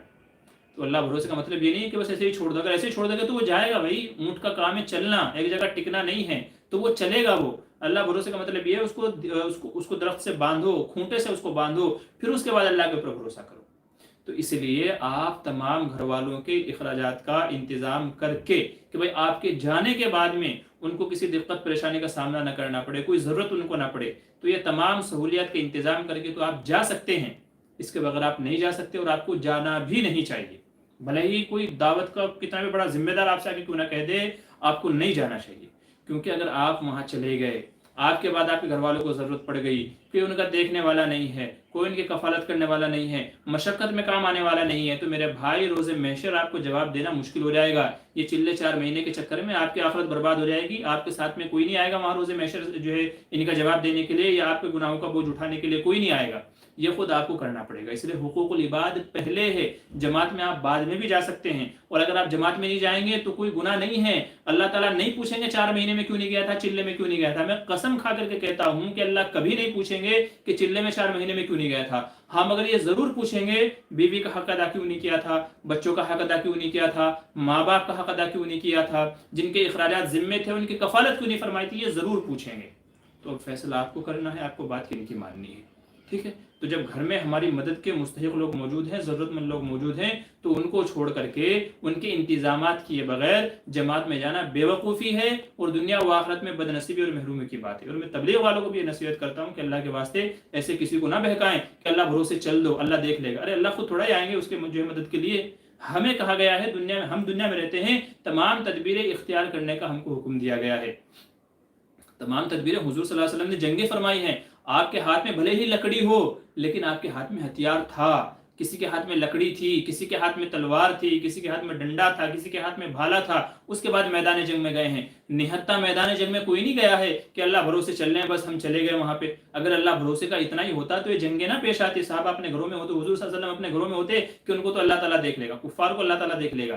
اللہ بھروسے جا کے ہم بیٹھ جاتے ہیں. لیکن ایسا نہیں کیا گیا. جنگ میں گئے ہیں، جو بھی ان سے ہو سکتا تھا وہ سارا ساز و سامان لے کر کے گئے ہیں. پھر آپ صلی اللہ علیہ وسلم نے دعا فرمائی ہے جنگ بدر میں کہ اللہ یہ مٹھی بھر جماعت ہے، اگر آج تو نے ان کو ہرا دیا تو روئے زمین پر، اگر آج یہ ختم ہو گئے تو روئے زمین پر تیرا نام لینے والا کوئی نہیں ملے گا. پھر اللہ کی مدد آئی ہے اور اللہ نے مدد فرمائی ہے اور فتح ان کے مقدر میں ہوئی ہے. تو اللہ بھروسے کا مطلب یہ ہے کہ جو ہمارے اختیار میں تدابیر ہیں، جو انتظامات ہیں، جن کے حقوق ہیں، ان سب کو ادا کر کے، ان سب کا انتظام کر کے پھر آپ کو جانا ہے تو جاؤ، بڑی اچھی بات ہے.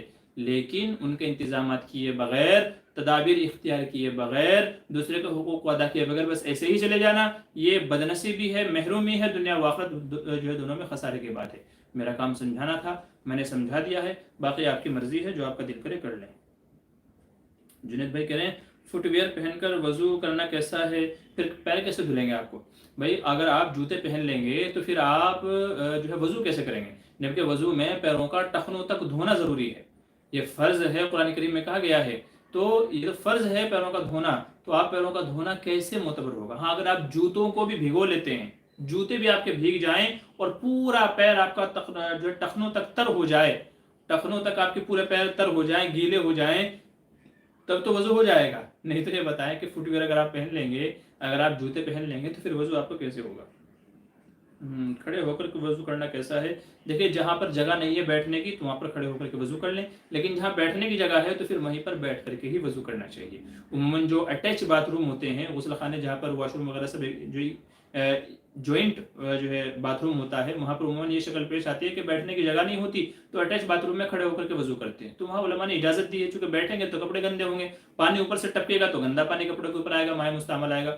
تو جو ایسی جگہیں ہیں جیسے اٹیچ باتھ روم وغیرہ ہے تو وہاں پر تو اجازت ہے، کھڑے ہو کر کے بھی آدمی کر سکتا ہے. لیکن جہاں بیٹھنے کی اجازت ہے تو پھر سنت اور بہتر یہی ہے کہ وہاں پر بیٹھ کر کے ہی پھر آپ کو وضو کرنا چاہیے. کیونکہ کھڑے ہونے کی صورت میں یہ بات تو یقینی ہے کہ چھینٹیں، نیچے کی جو چھینٹیں ہیں وہ آپ کے کپڑوں پر واپس آنی ہی آنی ہے، آپ کے کپڑے گندے ہونے ہی ہونے ہیں. تو اس لیے بہتر یہ ہے کہ آپ بیٹھ کر کے ہی وضو کریں جب کوئی عذر نہ ہو. ہاں عذر ہے جیسے کہ میں نے عرض کیا تو پھر کھڑے ہو کر کے بھی گنجائش اجازت ہے. زکریا عالم نے پہلے بھی سوال کیا تھا کیا بلی کے پیٹ یا پیٹھ پر ہاتھ پھیرنا سنت ہے؟ دیکھیے سنت کا مطلب ہوتا ہے وہ عمل جس کو حضور صلی اللہ علیہ وسلم نے ہمیشہ کیا ہو. تو حضور صلی اللہ علیہ وسلم ہمیشہ بلی کی پیٹھ پر یا پیٹ پر ہاتھ پھیرتے رہے ہوں، ایسی کسی حدیث میں نہیں ہے، ایسا کسی حدیث میں نہیں ہے. ہاں یہ ہے بلی حضور کے گھر میں آتی تھی، آپ کا پانی پی کر کے چلی جاتی تھی، آپ کے گھر میں آتی جاتی رہتی تھی. اور ایک صحابی بھی ہیں ابو ہریرہ، وہ بلی کو پالتے تھے. تو بلی کا پالنا بھی جائز ہے، پیار و محبت بھی اس سے جائز ہے. لیکن پیٹھ پر یا پیٹھ پر ہاتھ پھیرنا سنت ہے تو سنت کہنا اس کو مناسب نہیں ہے، سنت کہنے کی دلیل ہم کو نہیں ملی ہے. مسیح اللہ کہہ رہے ہیں کانوں کے اندر کا مسح کون سی انگلی سے ہوگا؟ وہ ادخال الخنصر فی سماخ اذنہ کا کیا مطلب یہ ہے؟ دیکھیں جو عربی میں خنصر، بنصر، वुस्ता, सब्बाबा और ये शहादत की उंगली है, और ये सब्बाबा अंगूठा है। तो अरबी में उंगलियों के नाम है। खिंसर कहा जाता है सबसे छोटी उंगली को, बिनसर कहा जाता है उसके बराबर वाली उंगली को, वुस्ता कहा जाता है बड़े वाली उंगली को, और ये शहादत की उंगली है, और ये सब्बाबा अंगूठों को कहा जाता है। तो जो ये यहाँ पर जो आपने अरबी इबारत नकल की है, हालांकि मैं समझ रहा हूँ कि आप मेरा इम्तिहान ले रहे हैं, क्योंकि अगर आप अरबी इबारत नकल कर रहे हैं इसका मतलब ये है कि आप बहुत कुछ जानते हैं, आप मेरा इम्तिहान लेने के लिए ये अरबी की वो कर रहे हैं। बहरहाल आपकी मर्जी है। तो यहाँ पर जो कहा गया ना वही दखालुल खिंसर, तो ये इसका मतलब ये है कि जो छोटी उंगली है ना उसको कानों में ऐसे डालना चाहिए। जब हम कानों का मसाह करेंगे तो ये जो कानों की ये जो दोनों छोटी उंगली है इन्हें कानों के सुराख में डालना चाहिए। सुराख में अंदर जो कानों का सुराख है इसमें दाखिल करना चाहिए छोटी उंगली को। और जो ये सब्बाबा है, जो ये अंगूठा है, इससे कानों के बाहरी हिस्से का, जो ये ऊपर का हिस्सा है, इससे अंगूठे से बाहर के हिस्से का मसाह करना चाहिए। और जो ये छोटी उंगली है इससे कानों के अंदर का इस हिस्से का मसाह करना चाहिए। जो आपने इबारत लिखी है उसका मतलब भी यही है, और कानों के मसाह करने का तरीका भी यही है। चूंकि बाकी जो ये उंगलियां है ना, ये जो 3 उंगलियां हैं, इनसे ऊपर के सर का मसा किया जाएगा। इससे पहले जो सर के मसा करने का जो तरीका है, मैंने वहां पर ये तफसील से तरीका जिक्र किया था कि सर के मसे करने का तरीका क्या है। तो उसका तरीका ये है कि जो हमारी 3 उंगलियां हैं, ये जो 3 उंगलियां हैं हाथ की, इनको मिलाकर के सर पर ऐसे पीछे की तरफ ले जाया जाए, और फिर जो हथेलियां हैं, हाथों की जो हथेलियां हैं, तो इस तरीके से पूरा आगे लाया जाए। ठीक है, तो ये 3 उंगलियों से पीछे लेकर के जाया जाए और पूरे हाथ से आगे की तरफ लाया जाए। तो और फिर ये जो छोटी उंगली है इससे कानों का मसा किया जाए। ठीक है, और ये जो अंगूठे हैं इनसे पीछे की तरफ का वो किया जाए। ठीक है, तो ये तरीका है। और इसी तरीके से बाज उलमा ने ये लिखा है कि 3 जो उंगलियां हैं ये, इनसे इस तरीके से सर का मसा किया जाए, यानी छोटे वाली उंगली, उसके बराबर वाली उंगली, बीच वाली उंगली, इनसे सर का मसा किया जाए पीछे की तरफ, फिर पूरे हाथ से हथेलियों से आगे की तरफ उंगली, इनसे सर का मसा किया जाए पीछे की तरफ, फिर पूरे हाथ से हथेलियों से आगे की तरफ। और जो ये अपना पहली जो उंगली है, शहादत की जो उंगली है, इससे कानों का मसा किया जाए, और अंगूठों से क्या किया जाए, कानों के पिछले वाले हिस्से का मसा किया जाए। तो ये दोनों बातें उलमा ने लिखी हैं, खिंसर जो छोटी उंगली है उससे, और या तो जो फिर शहादत की उंगली है इससे, दोनों से आप कर सकते हैं। आपने जो लिखा है तो उसमें खिंसर यानी छोटे वाली उंगली का मसला लिखा हुआ है कि कानों के जो सुराख हैं तो छोटे वाली उंगली से किया जाए, और जो ये अपना अंगूठा हमारा है इससे कानों के पिछले वाले हिस्से का मसा किया जाए, और फिर अपना गर्दन पे जो है वो जो पीछे का हिस्सा जो बाकी बचा है तो इससे गर्दन का मसा कर लेना चाहिए इस तरीके से। तो ये मसे का तरीका है। और अगर आप मसे में पूरे इस तरीके से पूरे हाथ पीछे की तरफ लेकर के जाएं, फिर आगे की तरफ लेकर के आ रहे हैं, तो भी इजाजत है, इसकी भी उलमा ने इजाजत दी है। तो कई सारे तरीके हैं मसे के, जहाँ पर मसे करने का तरीका जो है जिक्र किया गया है, तो वहाँ पर तमाम तफसीलात आप देख सकते हैं। ज़करिया आलम कह रहे हैं मदर एंड फादर को केक गिफ्ट में दे रहा हूँ, तो क्या केक के ऊपर मदर एंड फादर लिख सकते हैं? देखिए, ये जो चीज़ें हैं, केक के ऊपर नाम लिखवाना, फिर जाकर के काटना, मोमबत्तियाँ जलाना, हैप्पी बर्थडे टू यू कहना, या इस तरह की जो भी कुछ भी चीज़ें हैं, जो भी खुशी के मौके हैं, तो ये सारे अंग्रेज़ों का कल्चर है, हमारा ये कल्चर नहीं है। खुशी मनाने का हक़ है, आप मनाइए, इसकी इजाज़त है, लेकिन इस तरह के जो सेलिब्रेशन में जो ये ख़ास चीज़ें जो की जाती हैं, ये मुसलमानों का कल्चरल नहीं है, बल्कि ये तो गैरों का कल्चरल है, उससे हमें बचने की इजाज़त दी गई है। क्योंकि ये चीज़ कल को फिर अगर आप नहीं देंगे, आज आपने उनको बर्थडे गिफ्ट पे केक काट करके दे दिया है, केक ला करके दे दिया, अगले साल फिर ला करके दे दिया है, ये आहिस्ता आहिस्ता आदत पड़ जाएगी और रिवाज पड़ जाएगी। फिर किसी मौके पर, किसी बर्थडे पर अगर आप नहीं ला करके देंगे तो नाराज़ होंगे, घर में 4 बातें होंगी, इतने सालों से तो ला रहे थे, अब नाजायज कह रहे हो, अब नहीं ला रहे हो, अब क्या हो गया, अब तुमको मोहब्बत नहीं है, पहले लाते तब नहीं लाते। तो ये गलत चीज़ की हालांकि बुनियाद आपने खुद रखी है, और उसमें मोहब्बत भी नहीं है, उसमें प्यार भी नहीं है, सुकून भी नहीं है, बल्कि और उल्टा अजाब हो सकता है कि गैरों का कल्चरल है। मन तशब्बह बिक़ौमिन, गैरों की मुशाबहत से हमको मना किया गया है। तो इसलिए इन सब चीज़ों से बचना चाहिए। ठीक है, आपको केक खिलाना है उनको तो केक खिला दो आप, इसमें कोई हर्ज की बात नहीं है। केक भी खाने की एक डिश है, जैसे दूसरी मिठाइयाँ खाते हैं तो केक भी एक डिश है, तो आप केक खिला दो, लेकिन स्पेशल बर्थडे के नाम पे उनको खिलाना, किसी और सेलिब्रेशन के मौके पर उनको खिलाना, तो यह गैरों का कल्चरल है, इससे हमें बचना चाहिए। जुनैद भाई कह रहे हैं गुस्ल की हाजत ना भी हो तो क्या फिर भी गुस्ल करना चाहिए? जब हाजत नहीं है तो आपकी मर्जी है, फिर वो जायज़ गुस्ल हो जाएगा। देखिए, गुस्ल की कई सारी किस्में, एक गुस्ल है फ़र्ज़ का, एक गुस्ल है सुन्नत का, एक गुस्ल है मुस्तहब का, एक गुस्ल है मुबाह का। तो गुस्ल की तकरीबन 4 किस्में हैं। तो इनमें से जो आपको हाजत नहीं है फिर भी आप गुस्ल कर रहे हैं, जैसे बहुत सारे लोगों की आम आदत होती है रोज़ाना गुस्ल करके फिर काम पे जाते हैं या बाहर निकलते हैं, तो यह गुस्ल मुबाह है, जायज़ है, आप चाहें तो करें, ना चाहें तो कोई हरज की बात नहीं है। जुमे का जो दिन है اس میں جو غسل کرنا ہے وہ سنت ہے، عیدین کے لیے جو غسل کرنا ہے وہ سنت ہے، اور ایسے ہی جو فرض غسل ہے وہ ناپاکی سے پاک ہونے کا غسل ہے، اور مستحب جو غسل ہے وہ اسلام لانے کے وقت میں، جو بندہ پہلے کافر تھا اب اسلام لا رہا ہے تو اس کے لیے علماء فرماتے ہیں مستحب یہ ہے کہ پہلے غسل کرے۔ تو یہ تقریباً 4 قسمیں جہاں تک مجھے یاد آ رہی ہیں، علماء نے غسل کی یہ 4 قسمیں لکھی ہیں کہ غسل کی یہ 4 قسمیں ہیں: سنت، فرض، مستحب اور مباح۔ ٹھیک ہے، یہ پوری تفصیل ہے، تو آپ کی مرضی ہے، اگر آپ کرنا چاہیں تو کر لیں، نہیں کرنا چاہیں تو کوئی حرج کی بات نہیں ہے۔ زکریا علیہ السلام علیکم وعلیکم السلام، ماجد انصاری السلام علیکم وعلیکم السلام۔ جنید بھائی کون سا کویشچن؟ جی ٹھیک ہے، جمیل احمد جزاک اللہ۔ ماجد انصاری کی نظر 4 رکعت فرض نماز میں بعد کی 2 رکعت میں الحمدللہ کے بعد کوئی اور سورت پڑھنی لازم ہے؟ جی نہیں، لازمی نہیں ہے، فرض میں ضروری نہیں ہے، فرض میں صرف سورہ فاتحہ پڑھنا سنت ہے، سورہ فاتحہ بھی فرض نہیں ہے۔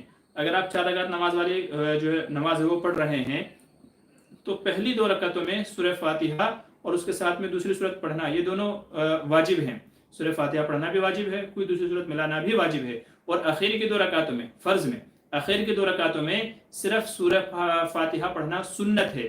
سورہ فاتحہ نہیں پڑھیں گے تب بھی نماز ہو جائے گی، اور اگر سورہ فاتحہ کے ساتھ میں کوئی دوسری سورت ملا لیں گے تب بھی نماز ہو جائے گی، اور سجدہ سہو کی بھی ضرورت نہیں ہے۔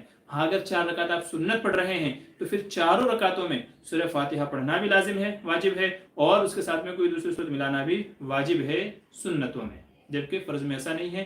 پہلی 2 رکعتوں میں واجب ہے، آخر کی 2 رکعتوں میں سنت ہے سورہ فاتحہ صرف اور صرف۔ زکریا عالم نبی صلی اللہ علیہ وسلم رات کو عبادت کیسے کرتے تھے؟ جی اللہ کی عبادت کرتے تھے اور نماز پڑھتے تھے۔ تہجد میں عموماً جو ہے جیسا کہ حدیث میں آتا ہے کہ شروع رات میں آپ صلی اللہ علیہ وسلم سو جاتے تھے اور اخیر رات میں اٹھتے تھے، اخیر رات میں اٹھ کر کے تہجد کا آپ کا معمول تھا۔ احادیث میں 12 رکعت سے لے کر کے 4 رکعت تک کا ثبوت ہے، کبھی آپ نے 4 پڑھی، کبھی 6، کبھی 8، کبھی 10، کبھی 12، اس طریقے سے آپ نے پڑھی ہے جیسے آپ کے اندر بشاشت ہوتی تھی یا جیسے عمر کا تقاضا تھا۔ تو 12 رکعت تک آپ پڑھا کرتے تھے، لیکن لمبی لمبی نمازیں آپ پڑھا کرتے تھے کہ ایک ایک رکعت میں آپ نے سورہ بقرہ پوری پڑھ دی، سورہ نساء پوری پڑھ دی، سورہ آل عمران پڑھ دی، ایسے لمبی لمبی آپ نمازیں پڑھا کرتے تھے۔ جیسے کہ اما عائشہ کی حدیث ہے، جب آپ سے تہجد کے بارے میں سوال کیا گیا کہ آپ کا قیام اللیل کیسے ہوا کرتا تھا، رات میں آپ کیسے عبادت کرتے تھے، تو فرمایا کہ 4 رکعت کر کے آپ پڑھا کرتے تھے، اور آپ کتنی لمبی نمازیں پڑھا کرتے تھے، کتنی اچھی پڑھا کرتے تھے، بس یہ تو مت پوچھو۔ ایسی بات صحابہ کا بھی ہے کہ آپ صلی اللہ علیہ وسلم کھڑے ہو کر کے نماز پڑھ رہے تھے، مگر میں آپ کے پیچھے آ کر کے کھڑا ہو گیا، حضور نے اتنی لمبی پڑھی کہ میرے پاؤں پر ورم آ گیا اور میں نے یہ توڑ کر کے چلا گیا کہ بھائی حضور کی اقتدا ہم سے نہیں ہو پائے گی۔ تو آپ لمبی لمبی نمازیں پڑھا کرتے تھے، پھر اس کے بعد میں دعا مانگا کرتے تھے، اللہ سے رو کر کے اپنی امت کے حق میں دعائیں مانگا کرتے تھے کہ اللہ جو اس وقت جو امت میری موجود ہے ان کو ایمان کی دولت نصیب فرما، میری امت کو ان فتنوں سے محفوظ فرما، اور پھر یہ عبادت کر کر کے فجر کی اذان کے وقت میں تھوڑی دیر کے لیے آرام فرما لیتے تھے، فجر کی اذان ہو جاتی تھی، پھر جا کر کے نماز پڑھایا کرتے تھے۔ تو آپ صلی اللہ علیہ وسلم کی رات کی عبادت کا معمول یہ تھا۔ عموماً آپ کا تہجد، اسی لیے بات کہتے ہیں نا کہ حضور صلی اللہ علیہ وسلم کے حق میں تہجد بھی فرض کے درجے میں تھی، بلکہ سنت موقع اس لیے کہا جاتا ہے اس کو کہ ہمیشہ آپ صلی اللہ علیہ وسلم نے تہجد کا معمول بنا کر کے رکھا تھا، الا ماشاءاللہ کبھی آپ نے تہجد چھوڑی نہیں، تو آپ نے کبھی تہجد نہیں چھوڑی ہے۔ اس لیے بعض علماء کا یہ قول ہے کہ تہجد آپ پر فرض تھی، حضور صلی اللہ علیہ وسلم پر تہجد فرض تھی، امت کے حق میں سنت نماز ہے، یہ نفل نماز ہے، امت کے حق میں نفل نماز ہے، حضور کے حق میں یہ فرض تھی، اس لیے آپ نے کبھی نہیں چھوڑی ہے۔ تو بہرحال آپ کا معمول یہ تھا کہ آپ تہجد پڑھا کرتے تھے رات میں۔ وسیم مافات کہہ رہے ہیں کوئی عورت اپنے شوہر سے ناراض ہو کر اپنے والد کے گھر میں رہتے ہو تو اس کا خرچ شوہر سے لے سکتی ہے، بے اولاد ہو، اور اگر اولاد ہو تو کیا کرے؟ تفصیل سے دیکھیں، بعض علماء نے ناشیزہ یعنی جو عورت شوہر کی نافرمان ہے اور وہ شوہر کی اجازت کے بغیر کہیں اور جا کر کے رہ گئی ہے، بعض علماء یہ کہتے ہیں کہ وہ نان نفقے کی مستحق نہیں ہے، وہ نان نفقے کی یعنی خرچے کے وہ مستحق نہیں ہے جو شوہر کی نافرمانی کر کے شوہر کی اجازت کے بغیر کہیں اور جا کر کے رہے، شوہر کے گھر میں رہے، شوہر کے ساتھ میں رہے تو وہ خرچے کی مستحق ہے، یہ بعض علماء کا مسلک ہے۔ اور اگر کوئی اپنے خوش دلی سے دینا چاہے تو وہ دے دے، اس کے اوپر کوئی زبردستی نہیں ہے۔ جمیل احمد کہہ رہے ہیں معلوم یہ کرنا ہے کہ جو بالوں پر گولڈن کلر کرتے ہیں تو کیا نماز ہو جائے گی یا نہیں؟ دیکھیں اگر صرف کلر ہے، کلر کی پرت نہیں جمتی ہے، پاپڑی نہیں جمتی ہے، صرف کلر ہے، تو اگر کلر ہے تب تو نماز ہو جائے گی، لیکن اگر کلر پہ بہت باریک کوٹنگ ہے، بہت باریک کوٹنگ ہے، پرت اور تہ جمی ہوئی ہے، تو پھر جب تک کہ وہ نہیں اتر جائے گی تب تک کہ سر پر مسح صحیح نہیں ہوگا، تب تک کہ غسل اس کا صحیح نہیں ہوگا، اور جب سر کا مسح جو فرض ہے وہ نہیں ہوگا یا غسل اس کا صحیح نہیں ہوگا تو نماز بھی نہیں ہوگی۔ ٹھیک ہے، تو اگر صرف رنگ ہے تو پھر نماز ہو جائے گی، اور اگر پرت ہے تو پھر نماز نہیں ہوگی۔ حبیبہ کہہ رہے ہیں جزاک بھائی جان، سوال کا جواب دینے کے لیے اللہ آپ کو دونوں جہان میں کامیاب عطا فرمائے، جی آمین ثم آمین۔ زکریا عالم کہہ رہے ہیں نپور شرما کے بارے میں آپ کیا کہتے ہیں؟ بھی مولانا سجاد نعمانی صاحب کے بیانات ہیں، وہ دیکھ لیجئے، مجھے بولنے کی ضرورت نہیں ہے۔ شاہب عالم کہہ رہے ہیں عورتوں کے میلے میں کیا لے جانا محرم کا کیسا؟ بھائی ایلے میلے جو بھی ہیں یہ سارے شیطانی ہتھ کنڈے ہیں۔ میلوں میں کیا ہوتا ہے، ساری غلط کاریاں وہاں پہ ہوتی ہیں، وہاں پر عورتوں مردوں کا اختلاط ہوتا ہے، جادو وغیرہ وہاں پر دکھائے جاتے ہیں، ٹھیک ہے۔ اس کے علاوہ گانے بجانے وہاں ہوتے ہیں، اور بہت ساری خرافات اور بدعات وہاں پر ہوتی ہیں، ٹھیک ہے۔ تو اس لیے ایسی جگہوں پر نہیں لے جانا چاہیے، وہاں لے جانا کوئی ضروری نہیں ہے، فرض نہیں ہے، کوئی وہ ثواب کی جگہ نہیں ہے، بلکہ الٹا گناہوں کی جگہ ہے۔ تو ایسی جگہوں پر اپنے عورتوں کو نہیں لے جانا چاہیے۔ زکریا عالم کہنے کیا ہے یعنی بال کے بیچ میں سے مانگ نکالنا ہمارے نبی کا طریقہ؟ جی ہاں، حضور صلی اللہ علیہ وسلم کا معمول یہ تھا کہ حضور جب مانگ کرتے تھے تو آپ کے چونکہ بڑے بال تھے، کبھی آپ کے کانوں تک، کبھی یہاں تک، اور کبھی کندھوں تک، یہاں تک کہ حضور کے بال ہوا کرتے تھے، تو حضور کا معمول یہ تھا کہ حضور بیچ میں سے مانگ نکالتے تھے، آدھے بال اس طرف اور آدھے بال اس طرف، تو اس طریقے سے حضور مانگ نکال۔ اسی لیے کہتے ہیں، بعض یہ جاہلوں میں مشہور ہے کہ جس کی مانگ ٹیڑھی ہوتی ہے تو اس کا دین بھی ٹیڑھا ہوتا ہے، حالانکہ شریعت سے اس کا تعلق نہیں ہے، کیونکہ بہت سارے لوگ جو ہے نا وہ تھوڑا ٹیڑھی مانگ نکالتے ہیں، یعنی زیادہ بال ایک طرف، تھوڑے سے بال ایک طرف، اگرچہ جائز وہ بھی ہے، اجازت اس کی بھی ہے، لیکن سنت مانگ نکالنے کا طریقہ اور حضور صلی اللہ علیہ وسلم کا طریقہ یہ ہے کہ بیچ میں سے بالکل مانگ نکالی جائے۔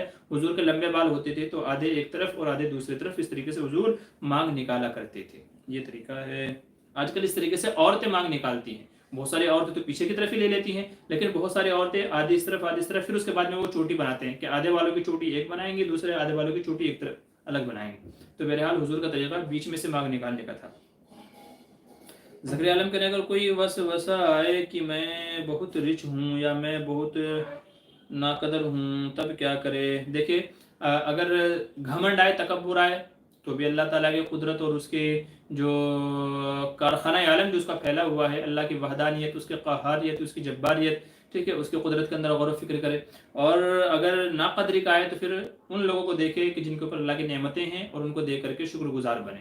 تو بہرحال وسوسے جو بھی آئیں آدمی اپنی ذات کے اندر غور و فکر کرے، میں کس چیز سے پیدا ہوا، میں کیا ہوں، میرے قبضے میں کیا ہے، میں نے کل کو مٹی میں مل جانا ہے، مر جانا ہے، کوئی نام لینے والا نہیں ہوگا۔ تو اس طرح کی چیزوں کے اندر غور و فکر کرے، انشاءاللہ جو بھی غلط وسوسے آئے ہیں وہ سب کے سب دور ہو جائیں گے۔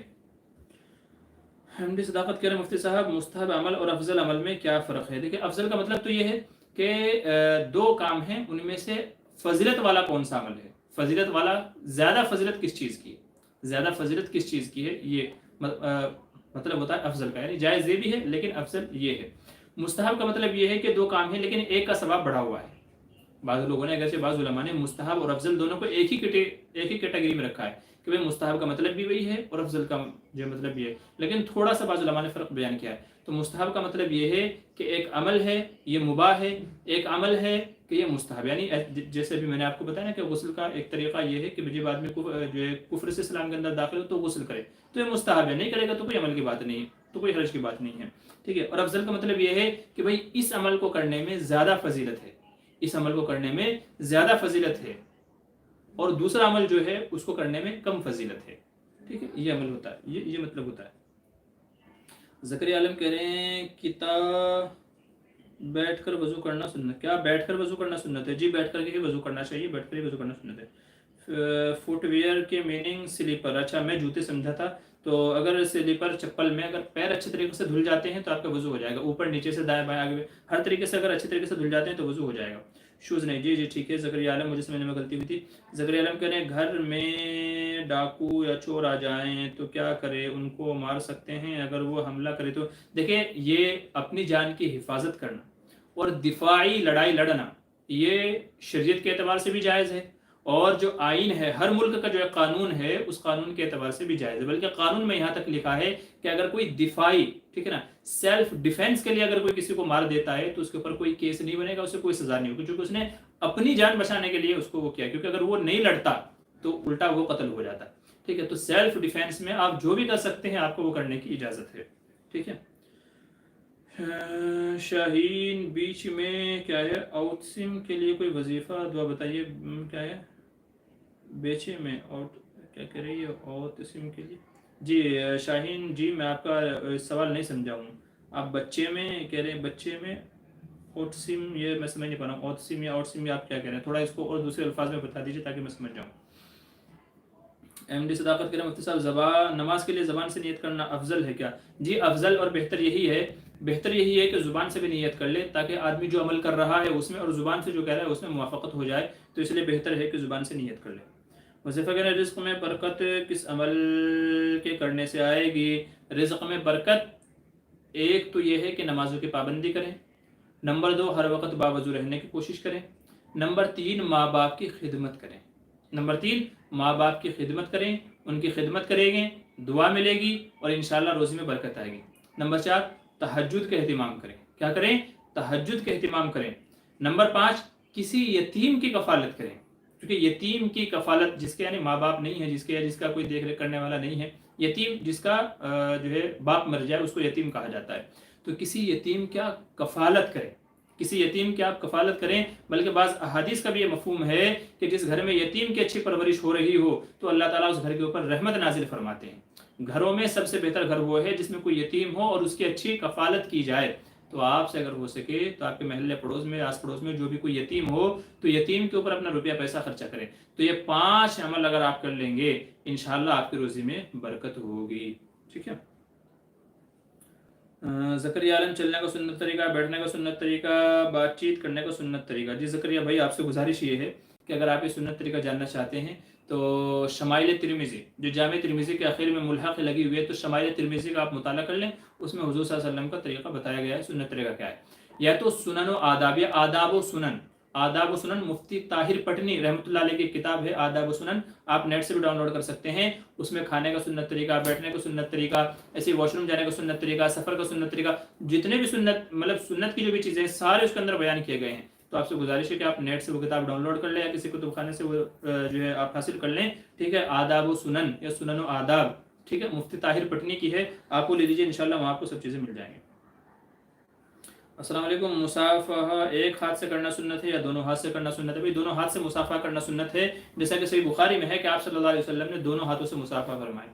آپ نے صحابی غالباً ابن مسعود رضی اللہ عنہ نے ان کو تشہد سکھلایا اور دونوں ہاتھوں سے مصافحہ فرمایا، ٹھیک ہے۔ تو وہاں پر دونوں ہاتھوں سے مصافحہ کرنے کا ذکر ہے، ٹھیک ہے۔ باقی مولانا الیاس گھمن کا اس کے اوپر ویڈیو بھی ہے بہت اچھا، جس میں انہوں نے کئی سارے دلائل دیے ہیں کہ مصافحہ دونوں ہاتھوں سے کرنا چاہیے، تو آپ برائے کرم وہ دیکھ لیجئے یا مجھے بتائیے کہ انشاءاللہ میں آپ کو وہ ویڈیو بھیج دوں گا۔ تو دونوں ہاتھوں سے مصافحہ کرنا سنت ہے۔ خلیل بھائی کہہ رہے ہیں ہمارے والد کی طبیعت بہت خراب ہے، آپ سے دعا کی گزارش ہے اللہ ان کو صحت کاملہ عاجلہ دائم مستمرہ نصیب فرمائے، آمین۔ عارف ڈونگرے کا السلام علیکم، وعلیکم السلام۔ زخم بھرنے کے لیے کی کوئی دعا تاکہ جلدی زخم بھر جائے؟ دیکھیں حدیث میں یہ ہے کہ جب کسی کو کوئی زخم لگتا تھا تو آپ صلی اللہ علیہ وسلم کیا کرتے تھے، اپنے جو شہادت کی انگلی ہے اس کو تھوک سے ٹچ کرتے تھے اور پھر اس کو مٹی پہ رکھتے تھے، زمین پہ مٹی، تاکہ اس میں کچھ مٹی مل جائے، ٹھیک ہے۔ اور پھر جس جگہ زخم ہوتا تھا اس جگہ پر، زخم کی جگہ پر آپ صلی اللہ علیہ وسلم وہ اپنی تھوک اور مٹی ملی ہوئی انگلی رکھ کر کے دعا کرتے تھے، بسم اللہ تربت ارضنا بریقت بعضنا یشفى سقیمنا باذن ربنا، یہ دعا پڑھتے تھے تو وہ زخم اچھا ہو جاتا تھا۔ تو زخم جلدی بھرنے کا ایک طریقہ یہ ہے کہ آپ یہ دعا پڑھیں، اور آپ صلی اللہ علیہ وسلم کا جو یہ معمول تھا اس طریقے سے آپ کریں کہ تھوک انگلی پہ لگائیں، شہادت کی انگلی پہ، اور وہ تھوک والی انگلی جب آپ زمین پہ رکھیں گے تو کچھ نہ کچھ اس کے اوپر ریت کے ذرات یا کچھ نہ کچھ مٹی اس کے اوپر لگ جائے گی، پھر جس جگہ زخم ہے اس جگہ اس انگلی کو رکھیں اور یہ دعا پڑھیں، بسم اللہ تربت ورزنا بریقت بعضنا یشفى سقیمنا باذن ربنا، یہ دعا پڑھ لیجیے، انشاءاللہ اس کے ذریعے سے زخم جلدی اچھا ہو جائے گا اور آپ کو شفا یابی مل جائے گی۔ زکریا عالم کیا ہر اچھے کام سے پہلے بسم اللہ کہنا سنت ہے؟ اچھا کام کا مطلب کون کون سا کام؟ یہ سارے اچھے کام جو بھی ہیں تو سنت یہی ہے کہ ہر اچھے کام کو شروع کرنے سے پہلے بسم اللہ پڑھنی چاہیے، حدیث میں ایسا ہی ہے۔ جمیل احمد کہہ رہے ہیں میں یہ کہنا تھا کہ اگر بیوی اپنے شوہر کو قسم دے کہ یہ کام مت کرنا آپ کو میری قسم ہے، اور پھر شوہر اس کام کو کریں تو کیا قسم ٹوٹنے کا کفارہ شوہر کو ادا کرنا ہوگا؟ دیکھیں اگر اللہ کی قسم کھا کر کے کہتا ہے کہ آپ کو اللہ کی قسم، اور شوہر کہے کہ ہاں مجھے اللہ کی قسم میں یہ کام نہیں کروں گا، تب تو کفارہ دینا پڑے گا۔ اور اگر بیوی بولے تم کو میری قسم، تو پھر اگر وہ قسم ٹوٹ جائے تو پھر کفارہ نہیں دینا پڑے گا، کیونکہ بیوی کی قسم کا معتبر نہیں، بیوی کی قسم کا اعتبار نہیں ہے، بیوی کی قسم معتبر نہیں ہوتی۔ ماں باپ کی قسم لوگ کھلاتے ہیں اس کا بھی اعتبار نہیں ہے، ٹھیک ہے، قسم صرف اللہ کی معتبر ہوتی ہے، تو جو اللہ کے نام کی قسم کھائی جائے اس کی رعایت کرنا بھی ضروری ہے جائز چیزوں میں، ٹھیک ہے، حرام چیزوں میں نہیں، جائز چیزوں میں اللہ کی قسم کا رعایت کرنا بھی ضروری ہے، اور اگر ٹوٹ جائے تو کفارہ بھی ادا کرنا ضروری ہے۔ زکریا عالم کرے جادو کے علاج کا کیا ہے، حضور صلی اللہ علیہ وسلم حضور کا فرمایا، جی میری ویڈیو ہے، آپ وہ دیکھ لیجئے کہ جب حضور صلی اللہ علیہ وسلم پر جادو کیا تھا تو آپ نے کیسے اس کا علاج کیا تھا، معوذتین سے جادو کا علاج، ٹھیک ہے، یہ ویڈیو ہے، آپ تلاش کر لیجئے، یا تو ہمارے چینل میں جائیے، پلے لسٹ میں جائیے، وہاں پر جو وظائف کی جو ویڈیوز ہیں ان وظائف کی ویڈیو میں آپ جائیے، وہاں پر آپ کو جادو کا علاج کیسے کیا جائے وہ مل جائے گی۔ جادو سے پناہ کی دعا کیا ہے، جی وہ ساری دعائیں وہاں آپ کو مل جائیں گی، ٹھیک ہے، اعوذ بکلمات اللہ التامۃ من کل شیطان وہامۃ ومن کل عین لامۃ، یہ دعا بھی ہے، اعوذ بکلمات اللہ التامۃ من شر ما خلق، یہ بھی دعا ہے، اور بہت ساری دعائیں ہیں، آپ وہاں جا کر کے دیکھ لیجیے گا۔ کیا طلاق دیتے وقت عورت کا سامنے ہونا ضروری ہے وضاحت، جی نہیں، سامنے ہونا ضروری نہیں ہے، کوئی بھی اگر سامنے نہیں ہے، آدمی تنہائی میں طلاق دے دے تو بھی طلاق معتبر ہو جائے گی، شوہر کی ذمہ داری ہے کہ بیوی کو بتا دے کہ میں نے تم کو طلاق دے دی ہے، لہذا تمہارا میرا نکاح ٹوٹ گیا ہے، تو سب سامنے ہونا ضروری نہیں ہے۔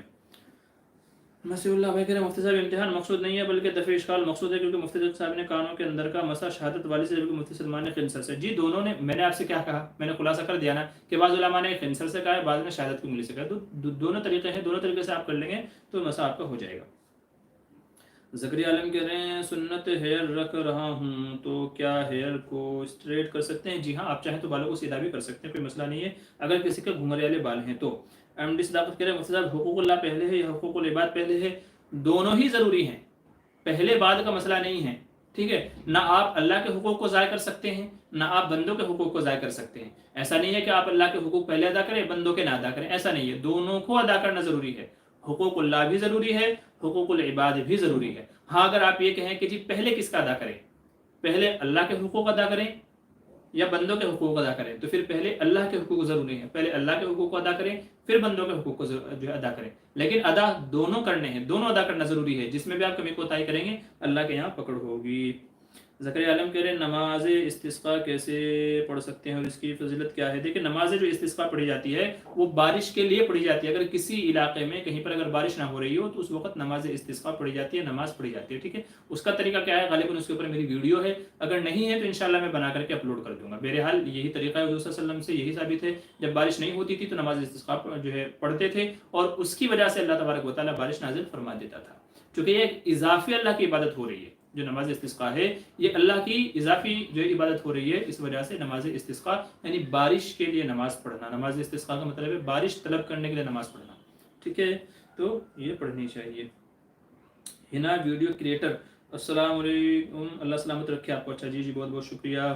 زکریا عالم نے سنا ہے کہ تعویذ نہیں پہننا سے جنت میں جائے گا، ایسا دیکھیں جو جائز تعویذ ہے اس کے پہننے کی اجازت ہے، اور جس تعویذ میں کفر یا شرکیہ کلمات لکھے ہوئے ہیں تو پھر اس کو نہیں پہنا جائے گا، جائز تعویذ پہننے کی اجازت ہے، تعویذ پہننا مطلقاً منع نہیں ہے، مطلقاً شرک نہیں ہے، جیسا کہ بعض لوگوں نے جو غلط فہمی پھیلائی ہوئی ہے، میرا ویڈیو ہے آپ کو دیکھ لیجیے تعویذ پہننے کا حکم کیا ہے۔ شاہین کہہ رہے جی ہاں بچے میں عہد، اچھا یعنی ضد آپ کہہ رہے ہیں، خود فکری یعنی بچہ زیادہ ہیپریکٹیو ہے، لوگوں میں زیادہ مکس نہیں ہوتا ہے، اس کے لیے کوئی دعا وظیفہ بتائیے۔ اچھا اگر آپ کا بچہ شائع ہے، آپ کا بچہ ضدی ہے، دیکھیں بچہ اگر ضدی ہے تو اس کا وظیفہ میں نے بتایا ہوا ہے، تو آپ وہ ہماری وظائف کی پلے لسٹ میں چلے جائیں، پلے لسٹ میں سے وظائف والے جو ویڈیو ہیں وہاں آپ دیکھ لیجیے، اگر آپ کا بچہ ضدی ہے، پریشان کرتا ہے، شرارت کرتا ہے تو اس کے لیے وہاں وظیفہ بتایا گیا ہے، وہ آپ دیکھ لیجیے گا، ٹھیک ہے۔ اور اگر آپ شائع کہہ رہے ہیں کہ بچہ بہت شائع ہے، جلدی سے کسی سے گھلتا ملتا نہیں ہے، تو یہ تو اچھی بات ہے، یہ اچھی بات ہے، بچے کے لیے سیفٹی ہے یہ، ٹھیک ہے، تو اس کے بارے میں آپ فکر نہ کریں، جیسے جیسے بڑا ہوتا جائے گا، شعور سے لے آتا جائے گا تو یہ ساری چیزیں خود بخود اس کے اندر سے ختم ہوتی چلی جائیں گی۔ عاطف اسلم کے السلام علیکم مفتی صاحب، آج کل مسجد میں بہت سے چیئر لگا کر نماز ادا کرنے کا رواج عام ہو رہا ہے جو بالکل ٹھیک نہیں لگتا ہے، کیا یہ درست ہے؟ جی مفتی طارق مسعود صاحب کا بھی اس کے اوپر بیان ہے، اور میں بھی اسی کے حق میں ہوں کہ جن کو ضرورت نہیں ہے ان کو کرسیوں پر نہیں بیٹھنا چاہیے، بلکہ جہاں تک ممکن ہو کرسیوں کا رواج ختم ہونا چاہیے۔ میرے خیال سے مفتی طارق مسعود صاحب نے تقریباً 6 یا 7 اس کی خرابیاں بتائی ہیں کہ کرسی پر نماز پڑھنے کی 6 یا 7 خرابیاں ہیں، تو میں بھی ان تمام باتوں کا قائل ہوں کہ واقعی کرسیوں پر نماز پڑھنے سے بہت ساری خرابیاں آج ہمارے معاشرے کے اندر پیدا ہو رہی ہے. نماز پڑھنے والے نماز پڑھ کے چلے جاتے ہیں, بعد میں لوگ ان کرسیوں پر بیٹھ کر کے وہاں بھنکس کر رہے ہوتے ہیں, باتیں کر رہے ہوتے ہیں, فالتو گیری کر رہے ہوتے ہیں وہاں بیٹھ کر کے. ٹھیک ہے, نیز جو صف کی وجہ سے جو نماز کے اندر بے ترتیبی پیدا ہوتی ہے وہ الگ رہی ہے. پھر اس کے علاوہ صف جو ہے کرسی کی وجہ سے جو نیچے کا جو قالین جو خراب ہوتا ہے وہ الگ ہے. ٹھیک ہے, اس کے علاوہ پھر یہاں سے وہاں رکھو, وہاں سے وہاں رکھو, مؤذن صاحب کو جو الگ سے مشقت اس کی جھیلنے پڑتی ہے وہ الگ ہے. ٹھیک ہے, تو اس طرح کی بہت ساری خرابیاں ہیں کرسی پر جو لوگ نماز پڑھتے ہیں, مطلب کرسیوں کا جو رواج چلا ہے اس کی وجہ سے. اس لیے حتی الامکان کرسیوں سے بچنا چاہیے. جن کو اللہ نے تھوڑی بھی ہمت دی ہے وہ تو کھڑے ہو کر کے پڑھیں, کھڑے ہو کر کے پڑھنے کی طاقت نہیں ہے تو بیٹھ کر کے نماز پڑھیں, نیچے بیٹھ کر کے نماز پڑھیں, مگر کرسی پر نہ بیٹھیں. الا یہ کہ آپ بیٹھ کر کے بھی نماز نہیں پڑھ سکتے ہو, کھڑے ہو کر کے بھی نماز نہیں پڑھ سکتے ہو, صرف کرسی پر ہی نماز پڑھ سکتے ہو, اتنے معذور ہیں, ایسا عذر ہے, تو پھر آپ کے لیے گنجائش ہوگی. اس لیے کوشش کریں ذمہ دار حضرات کہ مسجد میں چیئر کم سے کم رکھیں. آپ ہر جو ہے مسجد والوں کو پتا ہوتا ہے کہ ہمارے یہاں ایسے کتنے لوگ ہیں کہ جو چیئر پر نماز پڑھتے ہیں, تو بس انگلیوں پہ گن کر کے کہ 10 لوگ ہیں تو 10 ہی کرسی رکھیں, 2 لوگ ہیں تو 2 ہی کرسی رکھیں, 3 نہ رکھیں. چونکہ اگر آپ 3 رکھو گے تو وہ بھی آ کر کے نماز پڑھے گا جس کو کوئی ذرا سا عذر آ جائے گا, چونکہ کرسی رکھی ہے نا ایکسٹرا خالی کرسی رکھی ہے, تو وہ آ کر کے نماز پڑھنے لگ جائے گا. تو اسی لیے اگر 2 ہیں تو بس 2 ہی رکھیں کہ بھائی ان دونوں لوگوں کے لیے ہے, فرسٹ پہلے وہ ہیں. تو یہ عمل کرنا چاہیے. عاطف فضل وغیرہ مفتی صاحب گناہ سے کیسے بچیں, بہت سے برے کام کی عادت لگ گئی ہے. دیکھیں میرا جو اس جمعے کا جو بیان ہے خوف خدا اور آخرت کا تصور, ٹھیک ہے, انشاءاللہ میں وہ اپلوڈ کروں گا تو اس کو آپ سن لیجئے گا. امید یہ ہے کہ انشاءاللہ وہ بیان آپ سن لیں گے تو گناہوں سے بچنا آپ کے لیے آسان ہو جائے گا. میں نے پوری وضاحت اور تفصیل اس کے اندر بیان کی ہے. اسی جمعے کا بیان ہے کہ ہم سے گناہ کیوں ہوتے ہیں اور گناہوں سے بچا کیسے جا سکتا ہے, کیسے ممکن ہے گناہوں سے بچنا. ٹھیک ہے, کچھ صحابہ کے واقعات اور دوسرے لوگوں کے واقعات بھی میں نے سنائے ہیں کہ کیسے ان کے اندر وہ گناہوں سے کیسے محفوظ رہے, یا ان کے اندر کیا گناہوں سے بچنے کا مادہ تھا. ٹھیک ہے, تو آپ اس کو سن لیجئے گا. اچھے رشتے کے لیے وظیفہ بتائیے. خلیل خان کہہ رہے ہیں جی اچھے رشتے کے لیے میرا ویڈیو ہے, آپ وہ دیکھ لیجئے گا, اس میں جو عمل بتایا گیا ہے وہ عمل کریے گا. ٹھیک ہے, اچھے رشتے کے لیے. زکریا عالم کہہ رہے ہیں نبی نے فرمایا کہ روزانہ کنگھی مت کرو, تو کیا یہ سچ ہے؟ جی اس طرح کی حدیث تو ملتے ہیں کہ بھی روزانہ کنگھی نہیں کرنی چاہیے, لیکن کرنا جائز ہے. کوئی کرے گا تو کوئی ہی گناہ کی بات نہیں ہے.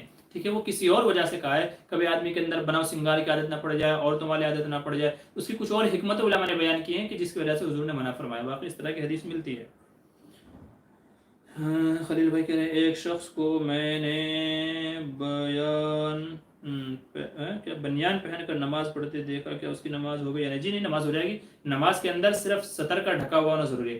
صرف سطر ڈھکا ہوا ہے, اوپر کا حصہ کھلا ہے, نیچے کا حصہ کھلا ہے, تو نماز ہو جائے گی. صحابہ کا یہی معمول تھا. وہ وقت ایسا تھا کہ کپڑے نہیں تھے تو صرف ایک لنگی میں نماز پڑھا کرتے تھے. ٹھیک ہے, بلکہ کبھی کبھی حضور نے بھی اس طریقے سے نماز پڑھی ہے. ٹھیک ہے, کہ آپ کے پاس صرف ایک ہی کپڑا تھا اور ایک ہی کپڑے میں آپ نے نماز پڑھی ہے. حالانکہ جس کے پاس کپڑے ہیں اس کو اس طریقے سے نہیں پڑھنا چاہیے, لیکن اگر کوئی صرف بنیان میں بھی نماز پڑھ لے, ٹھیک ہے, اور نیچے سے سطر ڈھکا ہوا ہے, تو اس کی نماز ہو جائے گی. زکریا کیا جانور کو نشانی کر کے شکار کرنا حرام ہے؟ دیکھیں جو جانور جن کا شکار کرنا جائز ہے, جن کو کھانا جائز ہے, ان کی شکار کی اجازت ہے. صرف اپنے شوق کے لیے شکار نہیں کرنا چاہیے. اپنے شوق کے لیے جانور کو نہیں مارنا چاہیے کہ وہ صرف مار کر کے چھوڑ دیا, نہ اسے کھانا ہے نہ اس کو کوئی اور استعمال ہے, بس شوق کے لیے مار دیا, تو ایسا نہیں کرنا چاہیے. ہاں, جس کو آپ کو کھانا ہے تو پھر آپ اس کو شکار کر کے آپ کھا سکتے ہیں. اے بی سی ڈی چینل کہہ رہے ہیں السلام علیکم. وعلیکم السلام. میرا بہت سارا مسائل ہے, مجھے سوال پوچھنے کی اجازت ہے؟ دیکھیں اب آ رہے ہیں کہ ہمارے پروگرام کو 1 گھنٹہ 13 منٹ ہو چکے ہیں, مطلب یہ ہمارے پروگرام کی اینڈنگ کا ٹائم ہے. تو اب ظاہر ہے کہ اب میں آپ کو کیسے اجازت دوں اور بہت سارے سوال پوچھنے کے. اگر آپ شروع میں آتے تو بہت سارے مسائل حل ہو جاتے. ٹھیک ہے, تو ابھی تو یہ جانے کا وقت ہے ہمارے, بلکہ میں اجازت آپ لوگوں سے لے رہا ہوں. 1-2 حضرات کے سوال ہیں, بس وہ سوال میں یہاں پر جو ہے ان کے جوابات دے کر کے میں اپنے پروگرام کو ختم ہی کروں گا. تو یہ پروگرام کے ختم کا ٹائم ہے, آپ نے دیر کر دی, مہربان آتے. ذکر کہ آپ کس ٹائم میں سوال جواب اسٹارٹ کرتے ہیں؟ جی 9:30 بجے اتوار کے دن 9:30 بجے ہمارے لائیو سوال جواب پروگرام ہوتا ہے. اور اگر ابھی آپ دیکھیں گے تو 11 بجنے کے قریب ہیں, بہت ٹائم ہو گیا ہے. عاطف اسلم کہہ رہے ہیں آج کل میکزیمم مسجد میں وومین کے لیے کوئی خاص انتظام نہیں ہے, اور اگر جبرن جاتی ہیں تو لوگ روکتے ہیں. اس کا گناہ مرد مسلم کو نہیں ہوگا, جبکہ مسجد میں تو ہر مومن کے لیے ہوتا ہے. دیکھیں حضور صلی اللہ علیہ وسلم کے زمانے میں بھی جب بعض عورتوں نے آپ سے مسجد میں نماز پڑھنے کی اجازت مانگی, آپ نے فرمایا تمہارے گھر میں نماز پڑھنا تمہارے لیے افضل ہے. تمہارے گھر میں تمہارے لیے نماز پڑھنا افضل ہے. اور روایتوں میں آتا ہے کہ ان صحابیہ نے زندگی بھر گھر ہی میں نماز پڑھی ہے. تو اس لیے عورتوں کے لیے افضل گھر میں ہی نماز پڑھنا ہے. ہاں جن مسجدوں میں اچھے انتظامات ہیں عورتوں کے لیے الگ سے نماز کے اچھے انتظامات کیے ہیں اور وہاں کا رواج ہے تو وہ چلے جائیں, کوئی حرج کی بات نہیں ہے. لیکن جہاں انتظامات نہیں ہیں تو پھر وہاں عورتوں کو نہیں جانا چاہیے, وہاں نہیں جانا چاہیے. ان کے لیے افضل ان کے گھروں میں ہی نماز پڑھنا ہے, وہیں ان کو مسجد کا ثواب مل جائے گا. ایپیسوڈ مفتی صاحب, پیسہ جیب میں رکھ کر نماز پڑھنا کیسا ہے؟ پیسے میں گاندھی جی کی فوٹو ہے, جی نماز پڑھ سکتے ہیں, کوئی حرج کی بات نہیں ہے. پیسہ چونکہ ضروریات میں سے ہے, اب ایسا تو ہے نہیں کہ آپ جو ہے نا پیسے سائڈ میں رکھ کر کے نماز پڑھیں گے, چور اٹھا کر کے لے کے چلے جائے گا. تو یہ جو اس کے پیسے کے اوپر جو فوٹو ہے چونکہ ضرورت کی چیز ہے تو علماء نے اس میں رخصت دی, اس میں اجازت دی. تو کسی کے جیب کے اندر ہے اور جیب کے اندر ہے تو وہ چھپے ہوئے ہیں, دکھ نہیں رہے ہیں. گاندھی کی جو فوٹو ہے وہ کپڑے میں اندر چھپی ہوئی ہے, جیب میں بند ہے, وہ دکھ نہیں رہی ہے, اس لیے علماء نے اجازت دی ہے. ٹھیک ہے, پیسے جیب میں رکھ کر کے نماز پڑھنے کی. مظفر بھائی کہنا اگر جماعت کھڑی ہو چکی ہے اور ہم کو زور سے طہارت آئی ہے تو کیا ہم پہلے طہارت سے فارغ ہو جائیں یا پہلے جماعت کی نماز میں شریک ہوں؟ جی حدیث سے ہمیں یہ مفہوم ملتا ہے, یہ مستفاد ہوتا ہے کہ آدمی کو پہلے اپنی حاجت پوری کرنی چاہیے. کسی کو کھانے کا تقاضا ہے پہلے کھانا کھائے, کسی کو قضاء حاجت کا تقاضا ہے تو پہلے قضاء حاجت کرے, بعد میں آرام سے اطمینان سے آ کر کے نماز پڑھے. چونکہ وہ نماز کہ جس میں آپ کا ذہن بیت الخلاء کی طرف ہو, قضاء حاجت کی طرف ہو, وہ نماز اللہ کے یہاں قابل قبول نہیں ہے. اللہ کو وہ نماز قابل قبول ہے جس میں آپ کا ذہن, آپ کا دھیان اللہ کی طرف ہو. اللہ نماز میں خشوع و خضوع چاہتے ہیں, اور جب آپ کو تقاضا ہوگا تو آپ کا سارا ذہن اس طرف ہوگا, نماز میں خشوع و خضوع آپ کو حاصل نہیں ہوگا. اس لیے حدیث سے مفہوم ہوتا ہے کہ پہلے آدمی قضاء حاجت کر کے آئے, پھر اطمینان سے آ کر کے نماز پڑھے.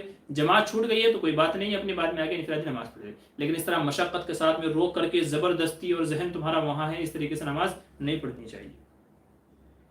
ایپیسوڈ چینل مفتی صاحب, آپ مولوی کی مرضی ہے, میں کیا کرے گنہگار کیا کر سکتا ہوں؟ اچھا کیا کر سکتا ہوں, ابھی آپ لیٹ آئے ہیں تو بھائی میں کیا کروں.